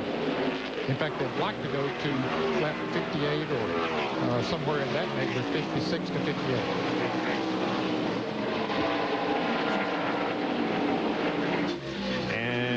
We also see Dale Jarrett making a pit stop. Well, this is a little earlier than I thought he would come in. He was one of those that stopped on lap 20, but maybe they figure they can go the rest of the way, John. That's the plan there, to go the rest of the way. It'll be a 4-tire change. They will make a chassis adjustment in the right rear of the car. Also pull out that left front fender just a little bit around the top part of the rights are already changed. Now they're going to clean the windshield. Less going on. Tire, Jason. Get that tire, Jason. Tight now. They're making the adjustment. He's out of the way to Bill Weber. Mike Skinner is on pit road. Remember the great run he had here last year with a fuel mileage attempt. Ended up finishing third. They've already got the left side tires on. Come around to the right side. Going to get every ounce of fuel they can in this car. They've already warned Skinner about being cautious when he leaves pit road. Mike's on his way. He'll go past his teammate. Earnhardt is getting right side tires. Fuel going in. The car down. Briefly stalls. Earnhardt recaptures and continues. Moving slowly now, accelerating as he moves back out onto the racetrack, and Rusty Wallace gives up his second position to make a pit stop on lap number 56. Doc, he's headed toward you. Bob, 35 miles an hour. They plan on making a quarter-round adjustment in the track bar. Rusty said it would help him get into the inner loop and into turn one. Today is Robin Pemberton's 43rd birthday. He is really gambling right now. He would love to be able to get a little bit of gas as a birthday present. They can only go between 32 and 34 laps. As they pit now, they may be a lap shy, but they're going to gamble from what I hear them saying on the radio. Right, left side tires going on. There's the track bar adjustment in the left rear. And the crew scampering to the right side. Billy Welburn pulls the right front tire off. They clean the windshield. They have told Rusty, careful on the throttle. Careful. Rusty is out of the way. 18.4 second pit stop for Rusty Wallace, and he moves back into competition. Kenny Irwin has come in. He was running up in the top 10, but makes another pit stop. Here comes Kyle Petty down pit road. Steve Park also coming back out onto the racetrack. We see Darrell Waltrip coming back out onto the track. He and Stevie are celebrating their 30th wedding anniversary today. Congratulations. So are Billy and Martha Clark. And here comes Jeff Gordon down pit road. Jerry Punch once again. Jeff is headed toward your way. Ray Evernham telling him 4,000 RPMs. That's 35 miles per hour. 4 tires, 2 cans of gas, no adjustment. Now they can go 34 laps to 35 laps on fuel. They should be okay to make it the rest of the way, as we have just that amount to lap 90 for the checkered flag. Routine pit stop now. No adjustments, no air pressure adjustments, no wedge, no track bar. Very routine stop. The Rainbow Warriors, now right side tires going on. They get it completely full of fuel, and Gordon's easy on the front. Let's go up to Bill Weber. This has been a good day for Joe Nemechek. His car's a little tight. They made an air pressure adjustment in both the front tires. A half pound out. Nemechek's on his way. Bill Elliott completing his. All you can. Go, go, go. Comes Jimmy Spencer back out onto the racetrack. So a flurry of activity here on the 55, 56, 57th laps. Now there are a number of cars, including Mark Martin, that stopped at another caution flag, so he should be able to go a few more laps yet before he'll have to come in. In fact, he would need to go past the 60 lap mark before he would be able to go the rest of the way. And there is the leader of the race, Ron Fellows, with Jerry Nadeau now running in second position. We'll take a break and be back with more live coverage in a moment from the Glen.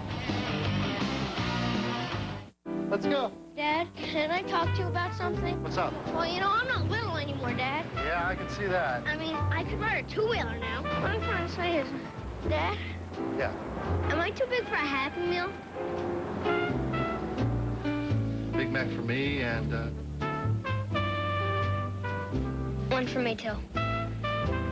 2 Big Macs. 2 Big Macs. Hey, Dad, how do you start this thing? Nobody tells these guys how to drive. Nobody tells them they can't race 700 horsepower trucks. And no one's gonna tell them what tools to use. The 1999 NASCAR Craftsman Truck Series.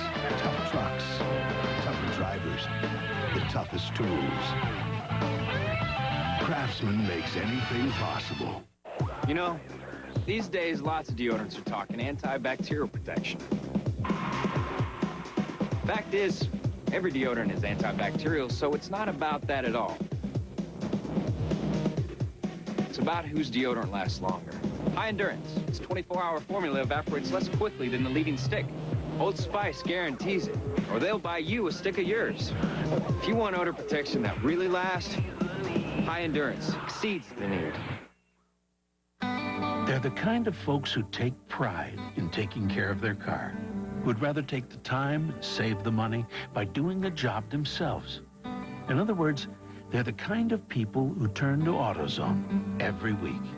And while they come to us for the quality parts, or the everyday low price, sometimes they come just for the advice. And that's okay, because at AutoZone, giving people what they need is what we're all about.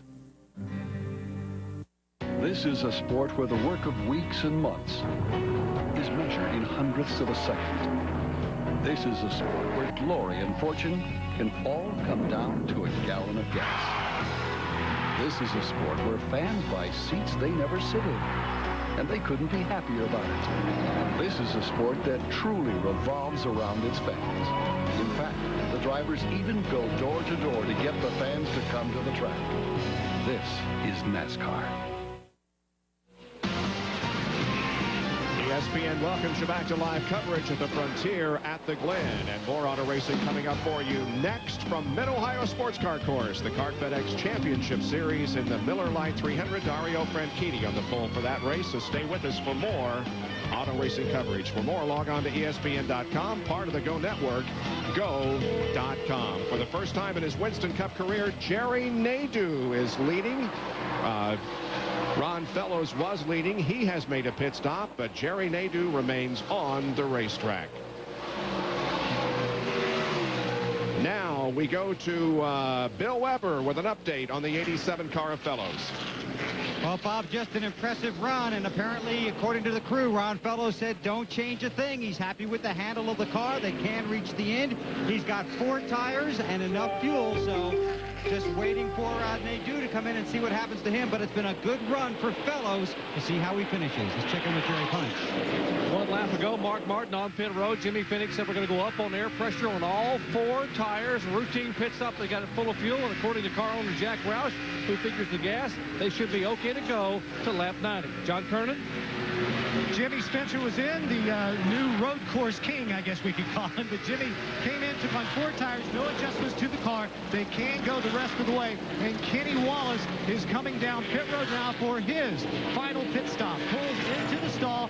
The crew, remember, they do the right side tires first, just so as to not to break up their sequence of a regular pit stop. So they'll do right tires, then they'll go around to the left side. Right side work is done, no adjustments just yet. Car getting full of fuel. Kenny sitting there patiently waiting. Lefts are on. They pull a piece of, it's like a piece of tape or something off the side of the car and throw it over the pit wall. But Kenny guns the engine, and he is down and away. He is good to go the rest of this race. He was running in 8th position when he came into the pits. Slowly down at 35 miles an hour until he reaches the pit out marker and then can accelerate. There it is, and Kenny accelerates, goes back out onto the racetrack. Here, meanwhile, comes the leader of the race, Jerry Nadeau, who we said earlier will go to the 25 car, now being driven by Wally Dallenbach. 2 tires and a little fuel when we come in. Now, it is interesting that we heard during the commercial break his crew tell him you're as fast as the leaders right now. That's what I was going to point out. He is indeed running 118.9, and that's about as fast as we've seen anybody running. He's on old tires. Yes, that's very impressive. And they talk about just putting on 2 tires when he does make his pit stop. And his future teammate, Terry Labonte, is in. Labonte gives up his 3rd position down to the pits. And Terry Labonte's going to get 4 tires, and he'll have enough fuel to reach the finish. Been a frustrating day for this team. Last time they were on pit road, they went underneath the car, made a major sway bar adjustment by taking off the rear tires and bolting the old tires back on. Now he's got 4 tires, 18.9 seconds. Terry Labonte returns to the fray. Of course, when I say future teammate, Jerry Nadeau will be joining Hendrick Motorsports next year, along with Terry Labonte and Jeff Gordon. And Terry comes out just ahead of Dale Earnhardt. Earnhardt running back in the 21st position. Jeff Burton running in 22nd. Both the 3 and 99 cars have spun earlier today, but still out there running on the lead lap. 33 cars on the lead lap, and Rich Bickle just spun. Oh, that's too bad. He was running in 5th place. Wow. Tyler Jet Motorsports. By the way, they have signed a sprint car driver for their Busch Series ride next year, Tyler Walker, as they expand their motorsports involvement. Let's take a look at Rich Bickle's spin. Again, this is in turn number 10, exiting turn number 10, running by himself. All by himself. He makes a 360 there. Let's see if he gets her straightened back out. Yeah, hey, that's good. He only lost 1 position. Rusty Wallace got by him, so he's still in 6th place. Good job by Rich Bickle as he stays out on the racetrack, and we get more from John Kernan. The news for Rich Bickle is he's within 3 laps of making it to the end of the race. So the crew is trying to tell him now to just calm down, shake that spin off, just concentrate on what you're doing. Maybe we'll get a caution to help us out in our fuel situation, but as it stands right now, Bickle is 3 laps short of making the rest of the distance of this race. There's some damage on the front end of the car. And he's losing positions as well. He has dropped back now to the 11th position. Ernie Irvin, for you Ernie Irvin fans, he's back on pit road with the car jacked up and the hood up, and he's gone 2 laps down, now about to go 3 laps down. Well, Jerry Nadeau is building up quite an advantage. Now, there's the 75 car of Ted Musgrave, who is a lap down. The interval between Jerry Nadeau and the 2nd place car, which at the moment is Bobby Hamilton, is more than 19¼ seconds. Jerry Nadeau leading a NASCAR Winston Cup race for the first time in his career in his 56th race. Here's what happens inside high horsepower engines. They get hot. Hot enough to turn firemen into ice cream truck drivers. You don't play with heat like this. You get Quaker State High Performance, a synthetic blend for high horsepower engines. It's been tested. Actually, it's been barbecued. For pure maximum protection, nothing's better. Quaker State, sensible technology. What more do you need to know? It's a dead heat coming out of the turn. Martin spots an opening and roars through it. Mark Martin takes it wide, very wide. He's leaving the track. Hardee's new All-Star Bacon Cheeseburger. A big, juicy bacon cheeseburger loaded with everything. A favorite of Mark Martin of the Hardee's All-Star Racing Team. Martin is through the gate and back on the track. The All-Star Bacon Cheeseburger. Only at Hardee's. Hi, I'm Jeff Burton with an exciting message for NASCAR fans. Buy any Exide NASCAR Select product and get a Motorola pager free. It's a great way to enter the Exide NASCAR Select 99 sweepstakes. Every month you'll be paged with another chance to win cool prizes. You could even win $50,000 and be an honorary member of the Exide Racing Team pit crew for the first race of the next century. Look for details wherever Exide NASCAR Select is sold. Holy shit, man, I gotta find a phone. We're talking rugged, we're talking fun. You ride the best and the job gets done. Polaris ATVs are made in the USA. We're talking tough. Buy a new Polaris ATV now and get a Remington rifle or shotgun. or choose $250 towards Polaris clothing and accessories. See your Polaris dealer for details. Jenkins, Ned Jarrett, John Kernan, Bill Weber, Jerry Punch back at the Frontier at the Glen NASCAR Winston Cup race. There is Jerry Nadeau, the leader of the race. Let's check out the Bud race recap. Jerry has led 7 of the 65 laps that have been completed. We've had 8 lead changes, 5 caution periods totaling 11 laps, and an average speed of 87.681 miles an hour. Now, Bob, he has run 31 laps since he made his pit stop. Jeff Gordon, you see the number of laps that he has led, so he's got to come in here before too long. Boy, he's smoking that right front tire. He did the last lap, so he's still giving it all he's got. Yeah, he sure is. He should be coming in, we hear, next lap. There you go.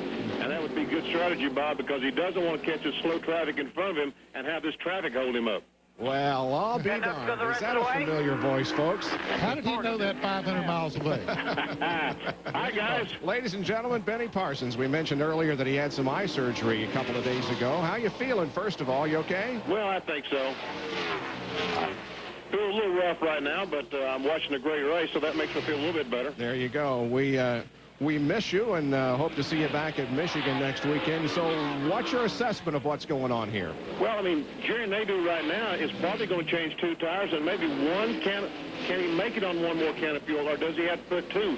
If he has to put 2 cans of fuel in, that will certainly hurt, because he'll have to spend a lot of time on pit road, and he'll be losing several positions. But if he can get by on 1 can and just 2 tires, he may get back out in the top 5 if he doesn't run off the dirt first.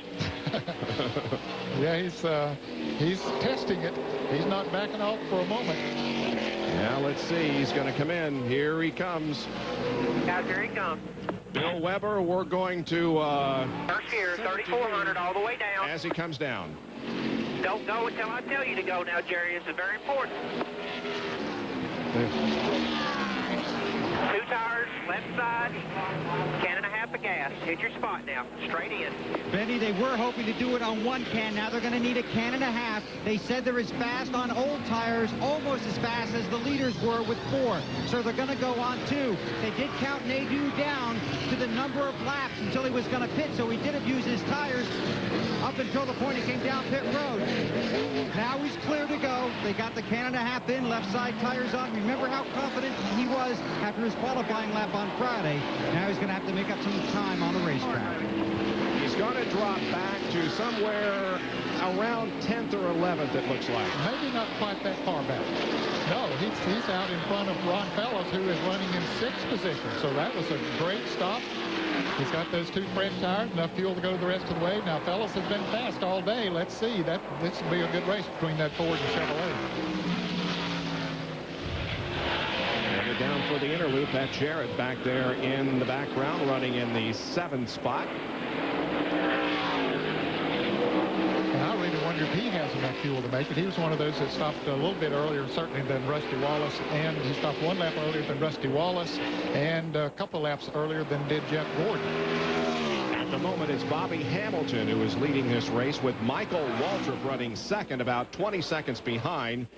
And then, here's Rich Bickle, who was in the 8th spot. He's in the trap, and this is going to bring out a full course caution. What a tough break for Jerry Nadeau. Now, if he had just changed 4 tires, he'd be in good shape. Yeah, he would, Benny, but if that caution had come out while he was still out there, though, he would have went to the back of the pack. See, he beat a lot of those cars that would have passed him on pit road had he been on the, made a caution flag pit stop. So really, I think that it worked out the best for him. Caution is waving once again. And there is the leader, the 4 car of Bobby Hamilton. The caution comes out on lap number 69. There's Bobby Labonte, who's just ahead, who is a lap down, or now at the tail end of the lead lap. Yeah, he's going to get back on the lead lap here, it looks like. There are 34 cars on the lead lap. I'm not sure that And Hamilton has taken the caution, has he? I don't think he has, and as a result, these drivers can pass him. Jeff Bodine and Bobby Labonte can race back to the line, and Bobby Hamilton is not going to race them back to the line. Now, Jeffrey was 2 laps down, but now he is 1 lap down since he did go around Hamilton, and he takes the caution, so that is the situation here on lap number 70. Benny, we all wish you the best, and we'll be back with him and everybody else in just a moment. Right now, Firestone tires are on sale. 4 for $99. Add a new 50,000-mile warranty, and people will buy them 8 at a time, maybe even 12. The 4 for $99 sale at Firestone. This summer, if you can dream it up, Sonic can put it in a cup. We've got hundreds of drink flavors you can mix and match. Plus, our 44-ounce Route 44 big drinks. Enough choices to let your dreams run wild. Sonic America's driving. Hey, Daisy, I ever tell you I did some modeling before I got on TV, much like yourself? Really? Where? Department store underwear ads, mainly. Hey, would you like to join me and my friends while we go try on some new thongs? Yeah.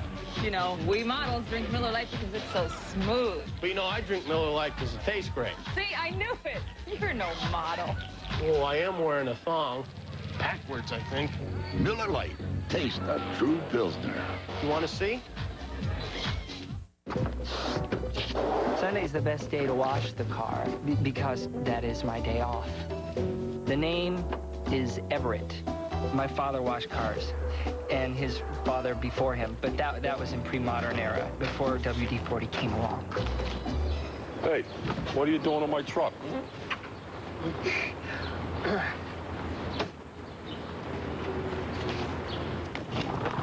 Washing cars is like my destiny. ESPN's coverage of the Frontier at the Glen is being brought to you by WD-40, the can with 1,000 uses, just enough to get you through the weekend. By Jimmy Dean, America's favorite sausage and sponsor of the number 30 Jimmy Dean Pontiac. And by Miller Lite, a true taste, a true Pilsner. Under caution, here's John Kernan. Bobby Hamilton will be pitting the next time by. They'll put on 4 tires, put in the fuel into the car. One problem with this car, it is running just a little bit hot on the water temperature, so they're going to try and cool that down. Also, one of the fenders is kind of pushed in a little bit. They're going to try and fix that out, but other than that, it'll be a normal pit stop for Bobby Hamilton, 4 tires and fuel. Then we talked about Jerry Nadeau just thinking Bobby Hamilton had stopped a lap before the caution flag. How much better he'd be off than he is going to be right now. Yes, he would be a lot better off, Benny, but now he's going to have to go to the back of the pack. Bill Weber. And it's the same situation, you guys, for Michael Waltrip. He was really hoping, A, to stay out long enough to lead a lap and then be able to pit under the green, so they're very distressed that the caution came out. Also, about 20 laps ago, Michael did a little off-road racing. Thinks he might have knocked the rear bar off the car. It's been very tight ever since. They're going to take a look at that. But they're disappointed not only with the caution, but now with the condition of the car. Jerry? And Jeff Gordon pitted at lap 56. Their calculation said they can go 34 laps. If you do the math, that means they can make it all the way to lap 90, but they were very, very close. Now, Rusty Wallace, who pitted on lap 55, they did the calculations. Tom Hoke did the calculations over and over again and told Robin Pemberton, we are 1 lap shy of the checkered flag. We need caution for 2 laps. Guess what? The caution just came out. They've been celebrating ever since. They still tell Rusty it's going to be very, very close, so be careful with the throttle. Back to John Kernan. Bobby Hamilton is in. You can see they're taking some tape off of the grill where the grill has been pushed in. That interrupts the airflow into the radiator, which is why his car has been running just a little bit hot. So the tires are going on, no adjustments. He is down and away to Bill Weber. Oh, Michael Waltrip's on pit road. I wish you could have heard the disappointment in his voice when he was talking to his crew. He's already got right sides going on, fuel's in. Michael's away. He's going to have to watch out for Sterling. They can head down pit road. Sterling Marlin also pulling away. Kenny Irwin makes a pit stop. So does John Andretti. On board with Sterling as he begins to accelerate now and being stopped, but now being allowed to go. And he did get those 5 bonus points because Bobby Hamilton stopped short of his pit position is short of the start finish line, and Michael Waltrip did lead that lap, even though he's on pit road. 20 laps to go in the Frontier at the Glen. 70 complete. sun-drenched crowd today after a couple of days of bad weather. Back in a moment.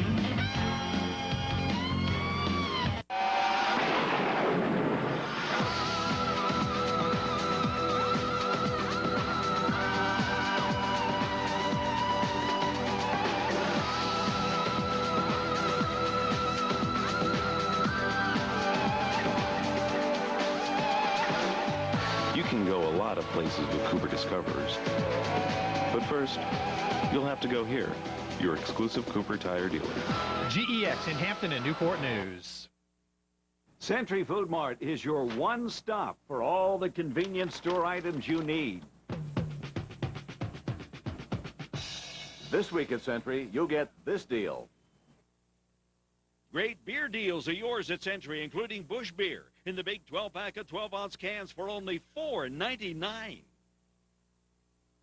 And remember to fill up with Citgo gasoline at most Centuries. Citgo, when it counts. Come on into Century. I know this guy that used to play professional football. In 1983, he tore all the tendons in his pinky.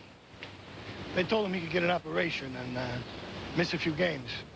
Or he could chop it off and keep playing. He told them to chop it off.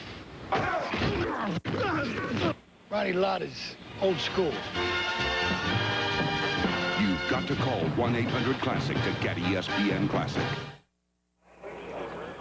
Welcome back to Watkins Glen International as we are under caution at the Frontier at the Glen. This is the silly season. A lot of changes are being made. A lot of driver announcements already have been made, and so you can keep up with everything that's going on in NASCAR, not only in Winston Cup, but their other divisions on their official website, www.nascar.com, NASCAR Online.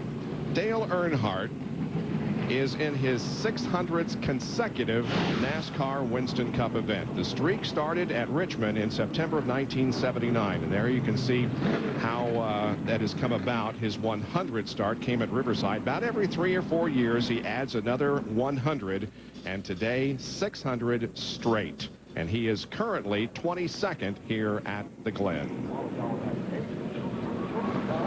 Well, BP, we're going green here, and we've got 71 laps in the books, and Jeff Gordon at the front of the field. But Rusty Wallace looked like Rusty struggled a little bit at the very start of this race, but it looks like now that they've made some adjustments to the car, and it looks like he's pretty doggone good. Now, can he keep up with Jeff Gordon? Interesting to see in the next few laps. Ron Fellows and Jerry Nadeau will fall in 3rd and 4th behind Rusty, and Dale Jarrett losing a couple of positions here. No, DJ had gotten up beside him, Jerry Nadeau, trying to take the position, but it didn't quite work. And the 10 and the 23 real close to having a collision. Rudd and Spencer on board with Bill Elliott. One thing you have to be very careful about is not, when you touch somebody, not knock a finger in on a tire.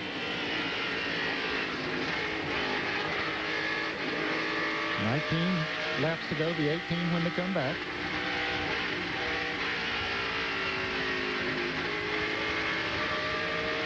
That's a good point, Ned, because a fender knocked in on a tire could be disastrous to Dale Jarrett right now, because, and you will see a battle for second spot as Fellows goes by Rusty Wallace into second place. Is that guy good or what on the road course? He is unbelievable, especially at Watkins Glen.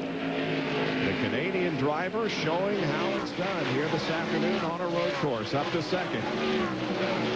Jeff Gordon has claimed the 5 bonus points for leading the most laps. He has now led 37 of the 72. Other leaders, Rusty Wallace 9 laps, Nadeau 9, Said 9. Fellows has led 3, Dallenbach 2, Hamilton 2, and Michael Waltrip has led 1 lap. I was talking about that fender on the tire. An unscheduled pit stop right now could be disastrous, because how many cars on the lead lap now? 34. Yep. Wow. That's exactly right. That's what Ned and I talked about in our open. If you have trouble even on the last lap, you're running in the top 5, you have trouble on the last lap, boy, you can lose a lot. And that's crucial for all of those who are battling for the points. Especially Dale Jarrett trying to stay in the points lead. Currently in 5th spot, about 2 seconds behind Jeff Gordon. Now behind the 88, how about Tony Stewart, who has had one problem after another, had numerous visits to pit road, including a penalty as assessed to him because he carried his gas can off pit road, but he is up to 6th spot. Yeah, I thought he would have to make a pit stop on that last caution ball, but he didn't, and apparently he's okay to go the rest of the way. He had stopped on lap 56, so yeah, I didn't realize there's that, so he's in good shape. Here comes Ricky Rudd trying to pass Mark Martin, taking over the 9th position, moving Mark back to 10th. And here comes Jimmy Spencer down on the inside of Mark. Mark, of course, in 2nd place in the NASCAR Winston Cup point standing, so that was 8 points he lost right there when those two drivers went by. Who was fastest last lap, guys? Was it Jeff Gordon or Ron Fellows? Ron Fellows. No, it was Jeff Gordon. I beg your pardon. No, it was Fellows. Yeah, that's right, it was. Yeah, he was 119.8, Benny, and Jeff Gordon's 119.2. Wow, more from Bill Weber. And they're calling out lap times to Fellows, and the last time by, a minute 13.6 for Fellows, a minute 13.9 for Jeff Gordon. He is closing the interval, and it was more than a second. Now it's down to less than 3/4 of a second. We'll get the official interval as they cross the line. Here comes Tony Stewart, who is running just ahead of Wally Dallenbach. Just to show you what kind of a day Tony Stewart has had, he started in 4th position, has been as low as 39th, and as high as 5th, currently in the 6th position. Now that last lap, BP, Jeff Gordon was the fastest by just